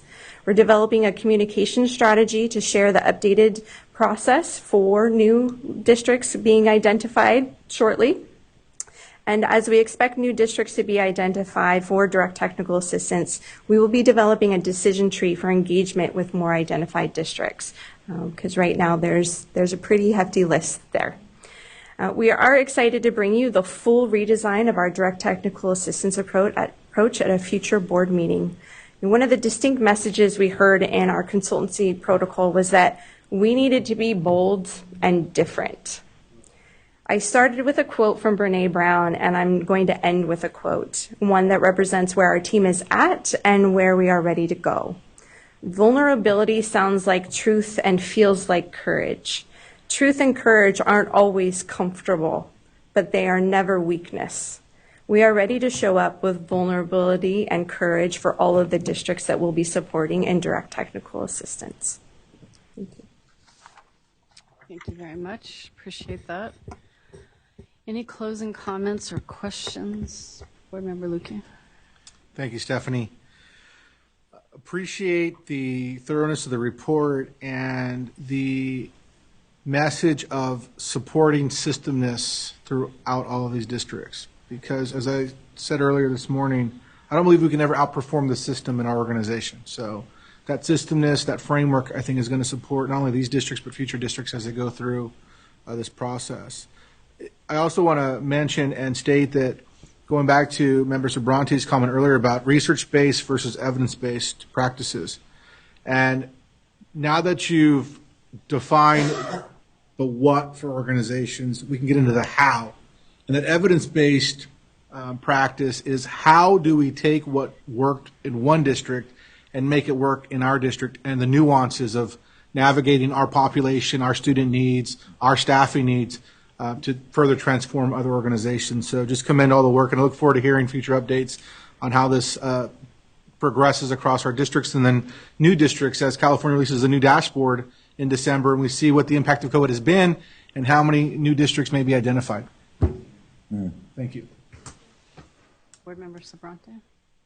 Yeah, great presentation. I love the direction of where this is headed on the focus areas. You know, because when you have 70 action items, you have 0 action items. Yeah, I mean, the reality is that, or you have no focus. I mean, even if you're checking boxes. So I really appreciate the deep focus areas that are being developed with each of these districts that we're working with. I love all the different quotes. I think one of the ones I liked in particular was the one from Inglewood. You can't intervene yourself out of faulty tier 1 instruction. And I think as we're doing this work is thinking about what does that instruction look like? Because at the end of the day, you know, your superintendents are going to come and go, you know, some of your principals will come and go, but the teachers in the classroom, the instruction they deliver, that's where you're going to see those strides. So, you know, really focusing on that. I love that we're developing exit criteria. I think as Board Member Lukey, I think, mentioned earlier in the meeting, is intervention is not designed to be a permanent state. You know, intervention is intervention. And then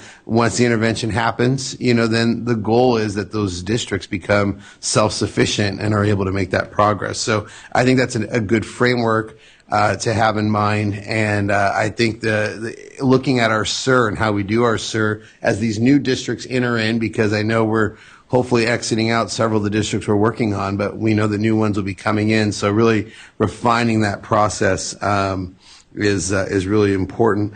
I think the other thing that I like that Board Lukey said about learning across districts. I know that there's a local context to every district, and some of the approaches may be different where we are, but there are lessons clearly that can be learned from Inglewood that can be applied in Sac City, and lessons in Sac City that can be applied in Vallejo. So, I mean, I think as we're monitoring what is working, I think really making sure that we're sharing that evidence with the other districts that we're working with is really important. My only question I have, my last question, is building off of strengths. To what extent, as part of the analysis, every one of these districts has areas of strength as well.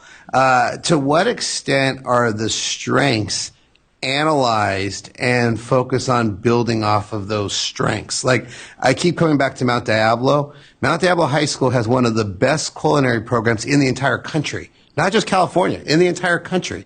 That's a tremendous area of strength. And they've done a number of different things with their CTE academies, things like that. So I guess my question is, as we're looking at the weaknesses in the areas for intervention and growth, how do we capture those strengths and try to have districts build upon those strengths to uplift district-wide? I appreciate that question, because that is a conversation our team has been having. Is we want to start with the strengths. Show us, tell us what you've been doing that's working really well, and let's build off of that in the areas that need improvement, so that we can learn their stories around their nationally awarded culinary program. Okay, why? Why is it that way? What did you do to help it become that way? Can we apply those same practices to this program or to this process? So we're starting with strengths as we move into this next school year and into any newly identified districts. Board Member Nicely, did you have a comment? Or? Okay. Board Member Monroe, anything to add on this? Just quickly, Board Member Vice Chair Sabranti sparked my thinking on this. And I just want to add to your comment, I think it's a really good one about starting with strengths. Something that I know that, Stephanie, you and your team have noticed that, with districts, and I'm thinking of Oakland, there can be a sense of demoralization when, it's report upon report, intervention upon intervention, and, you're every day coming to work to do the important work that's going to impact impact outcomes for students. So figuring out not only how we start with those, but, I was also intrigued by hearing Adam has these focus areas as part of his superintendent's report. How do we continue to lead with those and to celebrate those as we're building forward in these other areas? Because, the places like Oakland and, Inglewood and places that have been intervened with over and over and over again, there's a tendency to actually, there can be a tendency to disregard some of even the good intervention that is offered, because there's a sense that so much has been done to them. So I think that these are important areas of focus, these bright spots, if you will, in districts to continue to have at the forefront, and for communities to understand that you're building from there. So that's it. Thank you.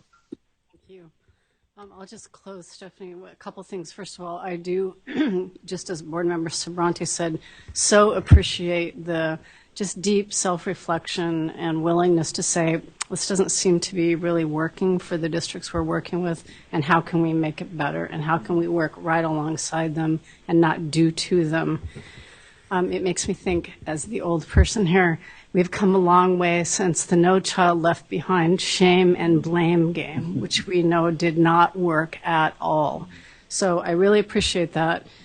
And especially when I look at the SIR, and it was helpful to see them sort of aggregated the way you did it, because it reminded me a little bit, you'll appreciate this reference, of the coordinated compliance review document that we used to do with LEAs that were not particularly helpful. It was a checkpoint, a federal program monitoring thing. And so to the extent we've embraced what CCEE's mission is in dealing with LEAs that need help and embody that in this, moving forward, it's fantastic.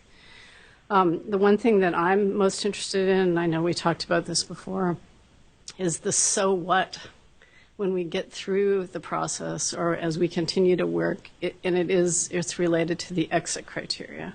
And how do we determine that these LEAs, because this is our job, no matter whether we want to walk away from it and say, no, we'd just like to continue to collaborate, ultimately we're going to be held accountable, just like the LEAs are accountable. They were put in direct technical assistance because of challenges they've had over the years. And we have very significant constituent groups, not to mention parents, who want to make sure that their students are successful. So I always want us to kind of keep our eye on that goal. And so I look forward to feedback and on that particular topic. But thank you very much. It was very helpful. Okay. Any public comment on item 4? No public comment on item 4. Okay, we just have a couple of other items. I'm going to suggest, for the benefit of all of our mental health, that we take a brief break and we come back at 11:30, and I think we'll be able to wrap up within 30 minutes or so. So we'll be back at 11:30. Thank you.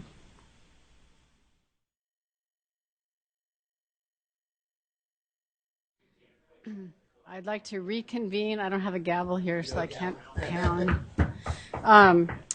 Reconvene the meeting of the California Collaborative for Educational Excellence, and we are on item 5. I'm going to call on Executive Director Matt Navo for a presentation.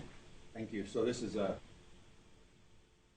now everybody knows that the bad idea on putting the actions on Stephanie's PowerPoint was my idea. So I had said, make a bridge for the board and created some confusion. So I apparently have announced that to everybody.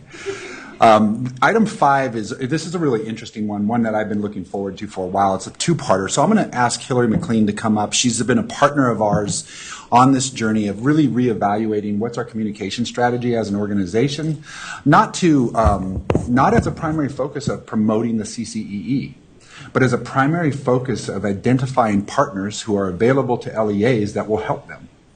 So that has been this has been a journey, and Ronnie had to leave, but I do want to thank Ronnie. She took the lead on this. So we asked Ronnie, have you ever been involved in communications at all? And she said no. Are you willing to learn and partner with somebody who has, that can help us think about our strategic planning for this? And she said sure. And I just want to thank Ronnie for her willingness. It's always a pleasure to work with people who are not afraid to dive in and take things on.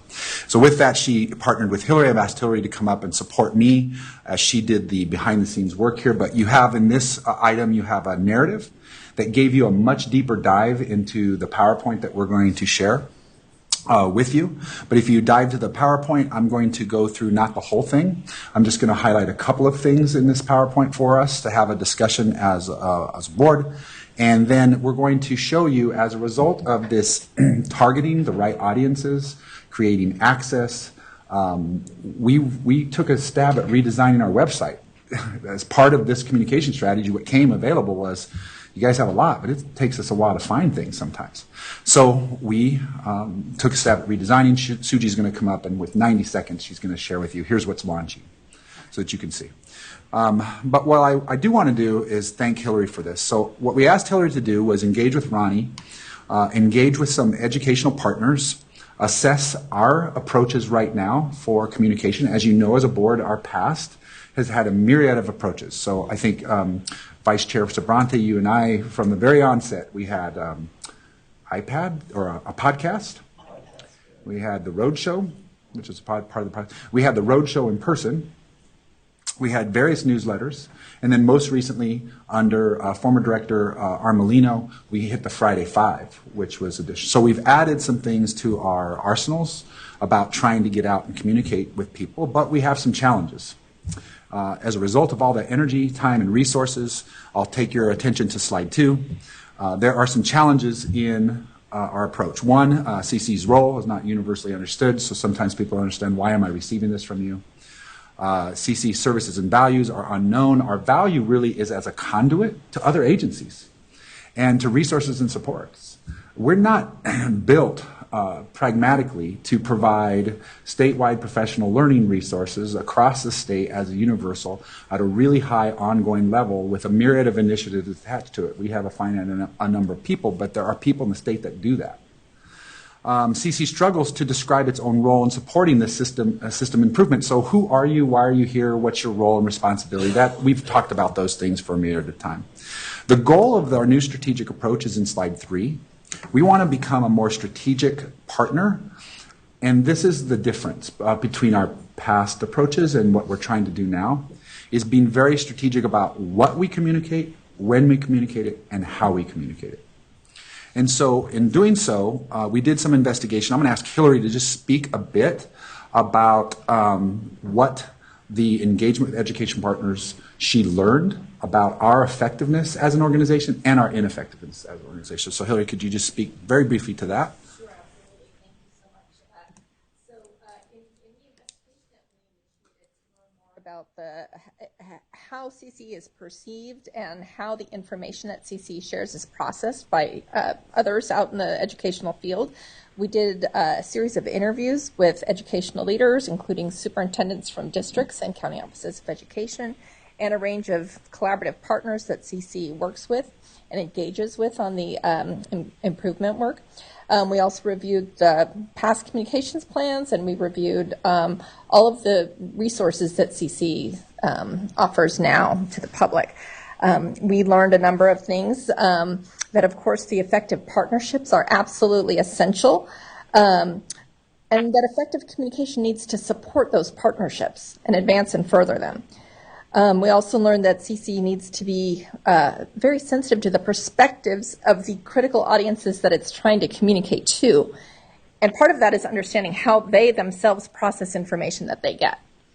And then lastly, we learned less is more, that oftentimes the communication that CCEE shares is because you have such a rich array of information and depth that you want to get it all out, but sometimes it gets lost in the forest and the trees are not apparent. So less is more is another big takeaway. And I think that was very real when Dr. Hartley came to our organization. He's a part of our advisory council. I'll share this in jest, but actually to drive the point home, Dr. Hartley very invested as a Humboldt County SUP in our organization and the success of our organization. And one of Suji's questions was, do you read our Friday Five? And he said, no. He says it's too much, right? A superintendent doesn't have time. And so what happens is oftentimes they will shift it.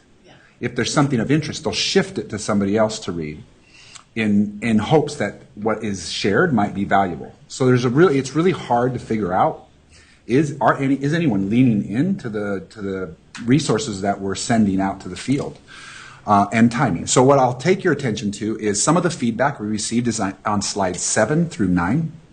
You're going to see some quotes from superintendents, or from our educational partners rather. And what I would draw your attention to is slide 9. Slide 9 really drives home the challenge we're having. And that is CCEE should pick and choose to share information that is most helpful to the field or combine information to send out, otherwise it's too overwhelming. And that's where we're at. People are an information overload.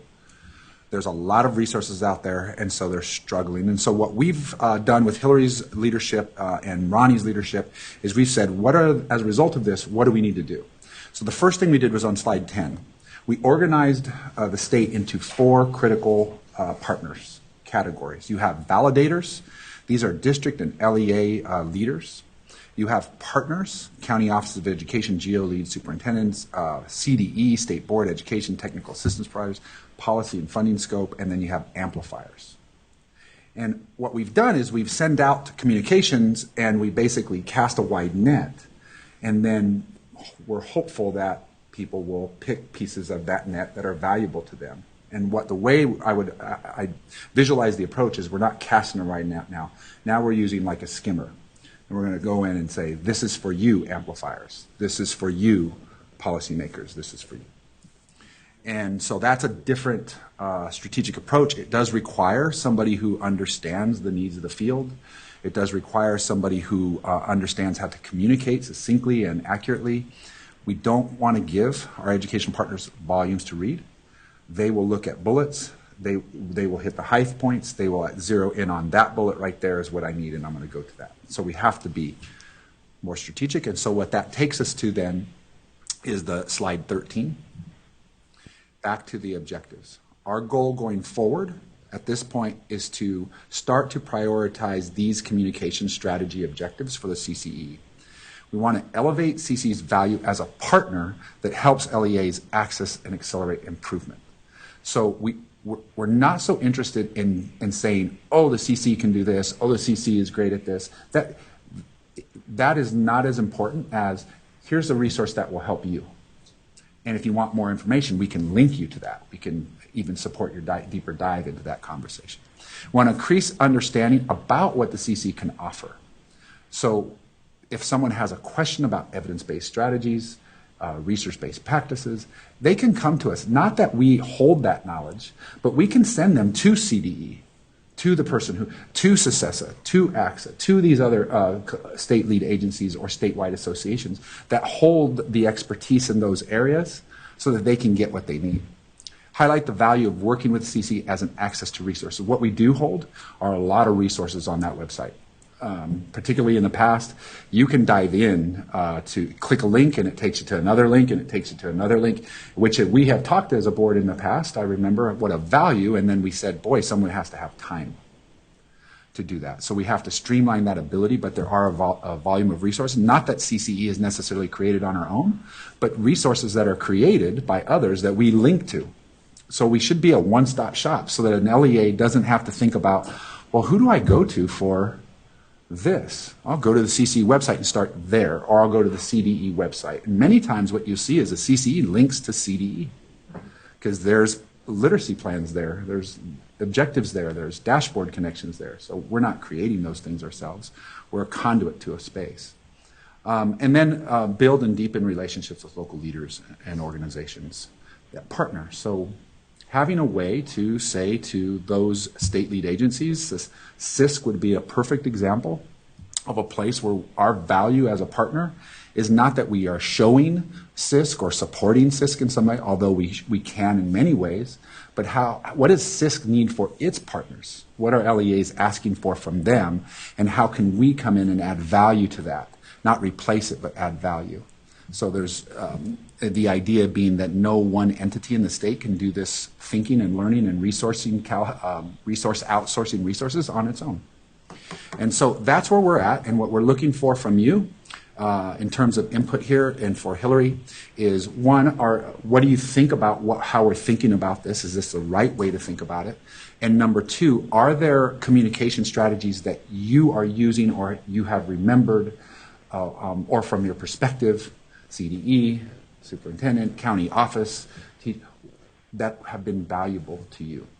So what has worked from your perspective in the past when you've been on the receiving end of these kinds of strategic communications? That's a really good summary of all of this. And then I'll just note one other sort of finding that really was undergirding a lot of our thinking about this, including the critical audience identification. And that is, certainly you alluded to it, but that there is a significant shift that we bear in mind, that all of this work should be grounded in not highlighting what CCEE is doing to LEAs, but what LEAs are doing with CCE's support. Thank you, Matt and Hillary. Appreciate it. Nice to see you, Hillary. So comments or thoughts, response to Matt's questions? Vice Chair Sabrante. Sure. I think it was okay. Oh, yeah, I heard someone else. Excellent approach. I like the approach. I like where we're headed with this. I think that personal outreach to would somebody get something from someone they know. So I think that last bullet about building, just continue, which is kind of the theme about building relationships. But then that skimmer analogy about being able to give, look at this, to somebody that you know, or having a validator. So if we're working with a specific district in a specific area and we have a specific resource, getting that individual, hey, tell some of your local partners, some of the other ed service, folks or people that you're working with about this resource. So not every email needs to come from us. I think sometimes the generic blanket emails that, everybody knows go to thousands of people, those are the easiest to delete. But it's a little harder to delete an email. If Matt sends an email, hey, I think your district could benefit from this. Check this out. That's a harder email to delete. That's an email that's probably going to get read because they know Matt, they trust Matt. And if Matt is working with someone, or anyone on our staff is working with someone, and that person clearly has value in that, it's almost like our staff needs to ask the question, hey, who in your area could also benefit from this? Do you mind sharing that with them? Do you mind copying me on an email with them? So if they give a few contacts, you could send an email to maybe a handful of people, but someone is CC'd that they know. I just think everything comes back to making those personal connection points. I do think the website should have value as a place where, when people have time, they should be able to get these resources. So I don't want to dismiss building out the resources. Obviously, trying to streamline, make it user-friendly. But part of our reputation is we are a collaborative of ed excellence. We should have the wide array of resources.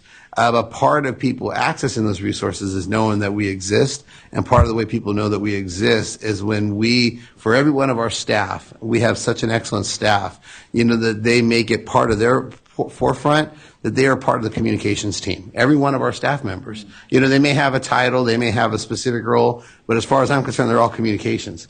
Because it doesn't matter how great their work is, if people don't know who we are or the help that we can provide, it doesn't necessarily really have as much value. So we have to have that mindset across the whole organization. I think if we have that, I think a lot more people will become aware and trust the resources that we provide. Thank you, Tim. Board Member Lukey. I appreciate the thoroughness in this. This is always a difficult topic when you're trying to amplify voice and make connections with audience. And the audience is so wide and diverse, and always thinking about, okay, what medium does this need to be presented in so that folks will click on it and stick with it. And to Tim's point, I think the website has to be critical when folks have time to go and build capacity, their own capacity, the team's capacity to dig into it, spend time there, and link to all the other agencies that work in collaboration with CCEE. But in terms of sharing the work, the evidence-based practices, I'm not so sure that folks can necessarily read that, interpret, and then take that with them going forward. Perhaps video is something to look at and think about. We'd leverage an opportunity when we were trying to teach in the medium of COVID and virtual. And so we did a Tech Tip Tuesday, every Tuesday, that we would highlight a teacher's practice that every teacher could benefit from, SEL Tip Wednesday, and so on and so forth. Again, when you're trying to share something that needs to be viewed by everybody, how do you package that, and how do you package that in such a finite amount of time that people stay from the beginning to the end and don't click off of that? And so that's the work of the nuance of communications. Appreciate it. Yeah, I just want to build on what Mark said, that I'm sort of a tech dinosaur. I will admit to that. But I wondered when you were doing your evaluation and checking with people, what form of communication they prefer. Because, well, I sort of revert to websites, but we have done other forms of communication, as Matt mentioned, podcasts, and people have YouTube channels, they have TikTok videos, there's all kinds of, we could do dances on TikTok, I don't know.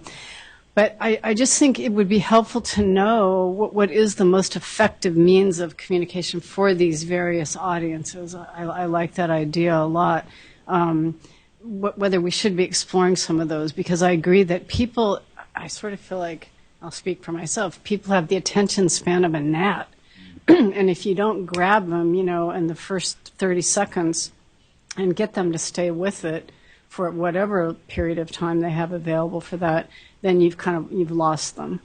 And while we do have these amazingly rich resources, I don't know how many people. I think that's part of the challenge here, is we don't know what our impact is. We don't know for sure if we're reaching these critical audiences. So I would just want to know a little bit more about the means of communication for the particular audiences. Board Chair Burr, if I may, we did ask that question during our research phase, and it really did inform our thinking about the user case, the use case. Who, if we're trying to communicate to someone, how do they like to be communicated to? What's the way that's effective for them? And we heard time and again that email is still the most effective way to reach them, but it needs to be sent in a way that's packaged, simply, directly, with the opportunity to go deeper when and if they want to. So having a rich array of resources on your website is absolutely the right thing to continue to do. But in terms of trying to reach them, making the communication accessible to them is most likely the most effective way is to reach them via email, because that's part of their daily work. They're probably not on the natural going to search on TikTok for you. They're probably not going, it would be very challenging, to be honest, for CCEE to establish a whole new audience base for a new podcast. Having said that, there are a number of podcasts that are currently developed by widely read and listened to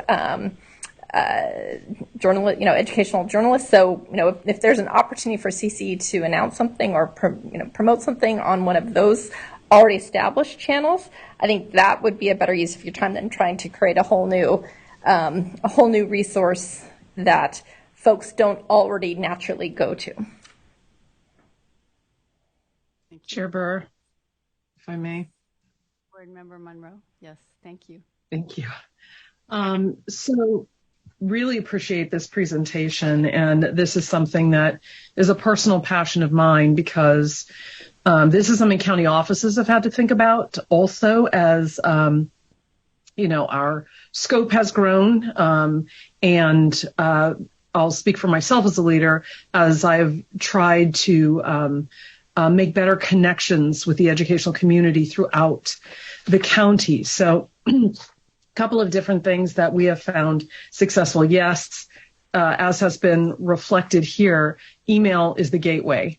So email can link to, a social media post or, a YouTube channel post or whatever other vehicle you're choosing to use. Something that we found really effective, and I think I heard Board Member Lukey refer to this, is starting with a video message, whether it's from me or another practitioner, and then under it, we're featuring our districts, the highlights of the work that they've been doing, their special programs. So there are two things: a video, which is highly engaging. We have invested a lot in being able to do high quality videos. And I think CCEE has done a great job of that with the on-demand videos. So I know the capacity exists to do that, but in a very conversational way, inviting people in, and then people are very intrigued to see themselves below or to see their colleagues below in that great work. And it's really quick. It's, the title, it's photos and a quick description and links if people would like to know more. The other thing that is interesting, and I'm going to mention this, I don't know, there may be many reasons that this is not feasible, but I think it would be worth considering, is having navigators or connectors, actual people. So let's say, you're a school leader, you're an assistant superintendent or, a district superintendent, or an area superintendent, you're planning professional development for all of your principals the next day, and you go on the CCEE website, maybe the next week. People plan farther in advance, I'd like to think. You go on the CCEE website, and there's, it's voluminous, really rich, great resources. But if you could actually pick up the phone or email someone and say, here's what I'm looking for, can you help connect me? Like a librarian, someone who could, in real time, help with that. Might be something that would be worth a pilot, just to see if having that service would, how much it would increase the engagement with the content. And then I just want to make sure I'm covering it all. Oh, and then probably just this concept of it's going to be a blending of strategies and opportunities. Though people say it's email because that's how they get their initial information, people engage in so many different ways. And I don't know how people choose what podcasts to listen to. There are thousands now, but so it could be a podcast for you, or it could be just a quick, show me where on the website I can get this information. But this is really exciting to me, and I'm happy to work more closely with the team, if you'd like, on some of the things that we have discovered that have worked and not worked. And it may be different for CCEE, but it's definitely some knowledge I'd be happy to share. Thank you, Board Member Monroe. Board Member Sabrante. Yeah, I really like LK's comments about the idea of whether it's a single person or some type of a single way, there's so much there. Hey, contact so-and-so. They can help get you what you need. Are you doing PD? Contact so-and-so. You're doing the contacts, that. And Sue, I think you'll probably remember, almost day one of when we were started, there was that 1-800. We had some type of person identified to help with LCAPs in the very first year. It was one of the very first functions when group districts were just starting to do LCAPs and didn't really know how to do LCAPs. And that was one of the first things that went away because that was kind of like a 1-year thing. We weren't going to need that once districts knew how to do LCAPs and were doing LCAPs. But other than that, I think what that looks like, figuring that out. But I think that's such a great point because if people know that they had a single point where they could get the information, whether it's by email or by phone, who could help, like a librarian. I think that's a great analogy, help getting that information out. I think that could be really effective. Board Member Nicely, did you have a comment? Yeah, I think, and I think to the different audiences, we're stepping into the 21st century at last with actual analytics on our emails. Wow. So it's like, wow, okay. And our communications director is so excited to be able to actually see who is opening which email. But also what we found is that we're tailoring emails to the different audience. So it may be the same subject area. And what we were finding was information was going to like our assessment coordinators at an LEA. But the superintendents never knew about it, and they didn't see what was going on there. And so can we tailor this message at a high level for the superintendent so they know what is going on this particular subject right now? So we're seeing that, and also, and I know I've seen you all do this before, is we've sent something out, but then we'll ask our partners, right? Like CCEEE, AXA, can you send this out as well to your membership? And then if you have questions or you're hearing anything, I've sent some folks on road shows. So like you're saying, like who is in charge of this data? Who is in charge of that? And then actually having them come and speak to that association and to that group, because it's just different people will take in information in a different way, and they don't have time to read an email at all. But if they get like even 15 minutes from one of our experts on that really helps. But I think that tailoring to the audience can be really, really helpful, and that's what we're moving towards, more of that work to help. But I feel for you, because if people don't even know what we're doing, they don't know what CCEE is doing. But if we can leverage, and I think we've maybe worked together on some joint emails as well to go out together, so people see that, hey, we're working on this together, or it's been a joint CDE, SBE, CCEE type of a thing. Then there's like, oh, okay, there's some alignment going on here, and maybe it will make a little bit of a difference. And we are, like to Tim's point, I'm trying to get us to stop saying everything comes out from the superintendent's email, because it's like it's like, oh, another one of them. It's like, no, there's an actual deputy superintendent in a branch who actually could be sending that out, and then they have their people responsible. So there is that personal touch, trying to bring that to the communications as well. So I think you're on the right track with that. Thank you. Thank you, Hillary. I appreciate that. So very quickly, before we wrap up this item, I know we're running a little bit behind, but we have about 90 seconds just to share it with you. So as a result of this, we did some redesign on our website. We're not going to go through the website with you, but we're just going to highlight so that when you have time to go through it, you can. We're still working out the kinks, just so you know. There's some links that don't work, and as we shift over to this one. But we didn't want to put it public without you seeing it. So, Suji, I'll turn it over to you. I think just some very brief overview of sort of the work that we've done, really to reflect all the conversation that you've been having or hearing today, too. I think one of the big takeaways, as you've heard from our work across the agency, and especially with the website, was really thinking about, again, how do we reduce the burden on folks getting to resources? How do we help them cross the threshold? How do we reduce click rates? And so we've done some reorganization of this to really get folks to the information that they need faster. Member Monroe, really loved your kind of comments about that librarian approach, and that's actually a metaphor that we've used. We have resources. We have thousands of resources available on our website, and we've been really thoughtful in working with our team with the communications folks as well as with our website developer to also think about how do we make those accessible, but then also how do we package them, kind of like collections, to really direct people into the space that they want to. So if you take a look here, just at this landing page, you see a brand new look and feel of the website, cleaner, spare, less stuff, to really get to the organization of the agency around the 3 centers.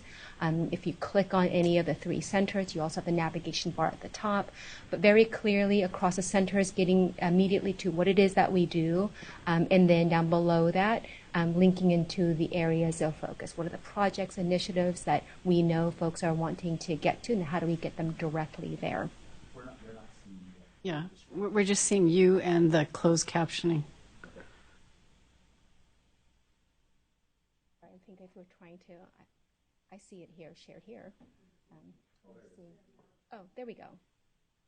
Okay.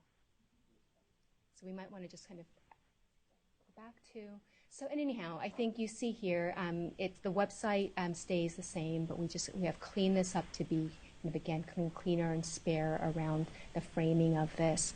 And then, for example, if you take a look at that 3rd tab, okay, so there we go. So this is the landing page, and again, the organization of this of the website around the structure of the 3 centers. Again, to kind of very immediately get to that work. And then that 2nd example, or that 2nd tab.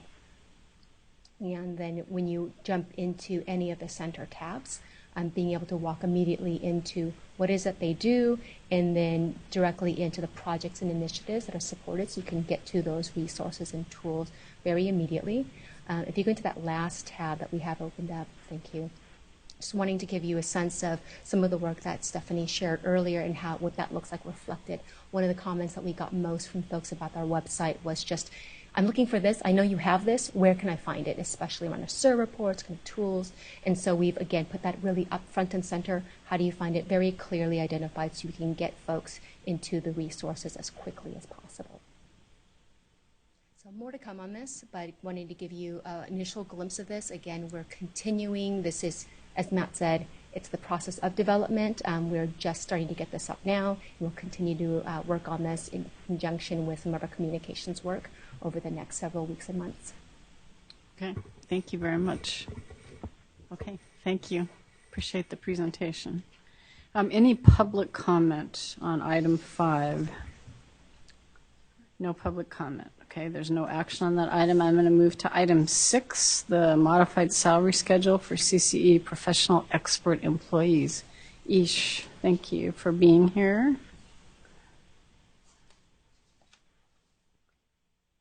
Afternoon, can you hear me okay?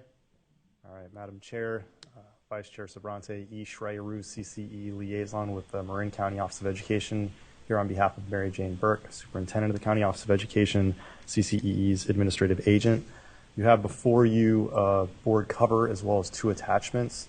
I won't repeat everything that's in the cover. I'll just make 4 quick comments and then defer to Executive Director Nava if you think there's anything else we should be sure to capture. Since December 2018, CCE salary schedules have included 5 steps. Responding to CCE's leadership request for additional steps to support efforts to attract and retain high-quality staff, we've modified the salary schedules for exempt and non-exempt professional expert employees to add steps 6, 7, and 8. Responding to CCE leadership's interest in the possibility of having additional leadership capacity in the future, we've added an executive advisor position to the salary schedule as well. And you'll note that we modified the salary schedule for exempt professional expert employees to correct daily rates ratified by the CCE board back on December 3rd, 2020. This is an information discussion item, and again, happy to answer any questions, but Executive Director Navo, anything else you think we should be sure to capture?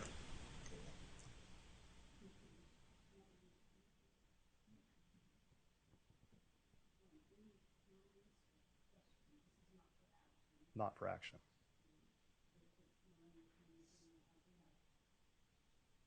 Questions? Okay, any public comment? No public comment. Thank you, Ish. Appreciate your presentation. That brings us to item 7, which is the consent agenda item. These are the items on consent are routine that have been recommended for approval by the executive director and will be acted on by the board in one motion. I haven't, no one requested that we remove any items, so. I'd like to remove item C, just because I have one thing on this schedule. Item, okay. So we're going to take item C off of item 7, and we'll take that up after we vote on the consent And calendar. I'll make a motion for the balance of the consent. Okay, we have a motion on the consent calendar. Is there a second? I will second. Thank you. I'll call the roll. Vice Chair Sabrante. Aye. Member Lukey. Aye. Member Nicely. And the chair votes aye. So the consent item has been adopted. So we will go to item number C from the consent item, and this is approval of the board meeting schedule. Yeah, so the only one that's problematic as I look at the proposed dates, first off, I'm glad that we're moving the August one to September. I think the calendar makes more sense meeting quarterly as opposed to, having those two meetings so close together. The first Thursday of June is always problematic for me. I facilitate our graduation ceremony, and that is our graduation. So what I would propose is, if the board's okay, is if we could approve the other 3 dates, and then maybe we could just come back with a date. I mean, that's so far off. It's a year from now, but maybe look at another date for the June 2023 meeting. Okay. Any questions or comments to that item? Mark, do you have an issue with your schedule, or with your calendar?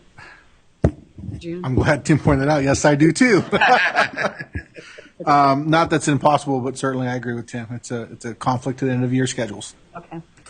So I would ask for a motion to approve the meeting dates for September, December, and February, and then ask that Matt and Leanne work on a recommendation for the June meeting. Yeah, I'll make that motion that we approve the 3 dates as presented, September 29th, December 1st, February 2nd, and that we direct staff to come back with other options for the June 2023. I'll second that motion. We have a motion and a second on the schedule. I'm going to call the roll. Vice Chair Sabrante. Aye. Member Lukey. Aye. Member Nicely. And the chair votes aye. So we've adopted that. I think I forgot to ask for public comment on the consent items. Is there any public comment? Okay, thank you. Moving to item 8, this is general public comment. Public comment is invited on any matter within the CCEE's jurisdiction that is not included on the printed agenda. Do we have any general public comment? Okay. We'll wait for just a second here. See if there's any general public comment. No general public comment. Okay. That concludes our agenda. Just as a reminder, based on our just recent adoption, our next meeting will be held September 29th. I assume we're going to meet in person, but I don't know if we have a location, but we will be posting that soon. All right. Can I just make one comment with respect to in person? Sure. If there are board members who wish to attend the meeting either telephonically or teleconference, it is good for that board member to notify the chair within 10 days of the meeting so that we can have it properly agendized. Yeah, and we can allow for full public participation. And just Correct. if I can clarify, Jim, because some people who have long distances to travel may prefer that. My understanding is that as long as there's one person at the physical location, other people can attend from remote locations, provided they provide public notice and public access to their location. That would be the case if there were a health crisis or if there were a health order. If it's a regular meeting, you have to have a quorum of the people who are at the site, and then others can be at the meeting either through teleconference or some other remote source. So, okay, so I think just important for people to know, and the public to know, that there were lots of changes made to public meeting requirements during COVID, and some of those have lapsed. A lot of them have. There's also continues to be some legislative conversation about going forward, what public meetings look like. And that would Stay be my tuned. guess. My guess is that there are going to be some legislative changes. Okay. So Chair Burr and I will be in discussion about that. Okay. Going Otherwise- forward. Chair Burr, Yes, ma'am. if I may, I just, for the public, want to articulate that I'm quarantining. I've had COVID, and that is the only reason I'm not there in person. And so, given where we are with the surge, it looks like it's waning, but sometimes that 10 days won't be possible when you're responding in real time to this virus. So, understanding that during those times, board members who have to attend remotely will not be able to vote if they aren't able to give that advance notice. That's important to know. And we hope you feel better. We're sorry you're not here. I'm on the mend. All right. I think that completes our business. And with that, the meeting is adjourned.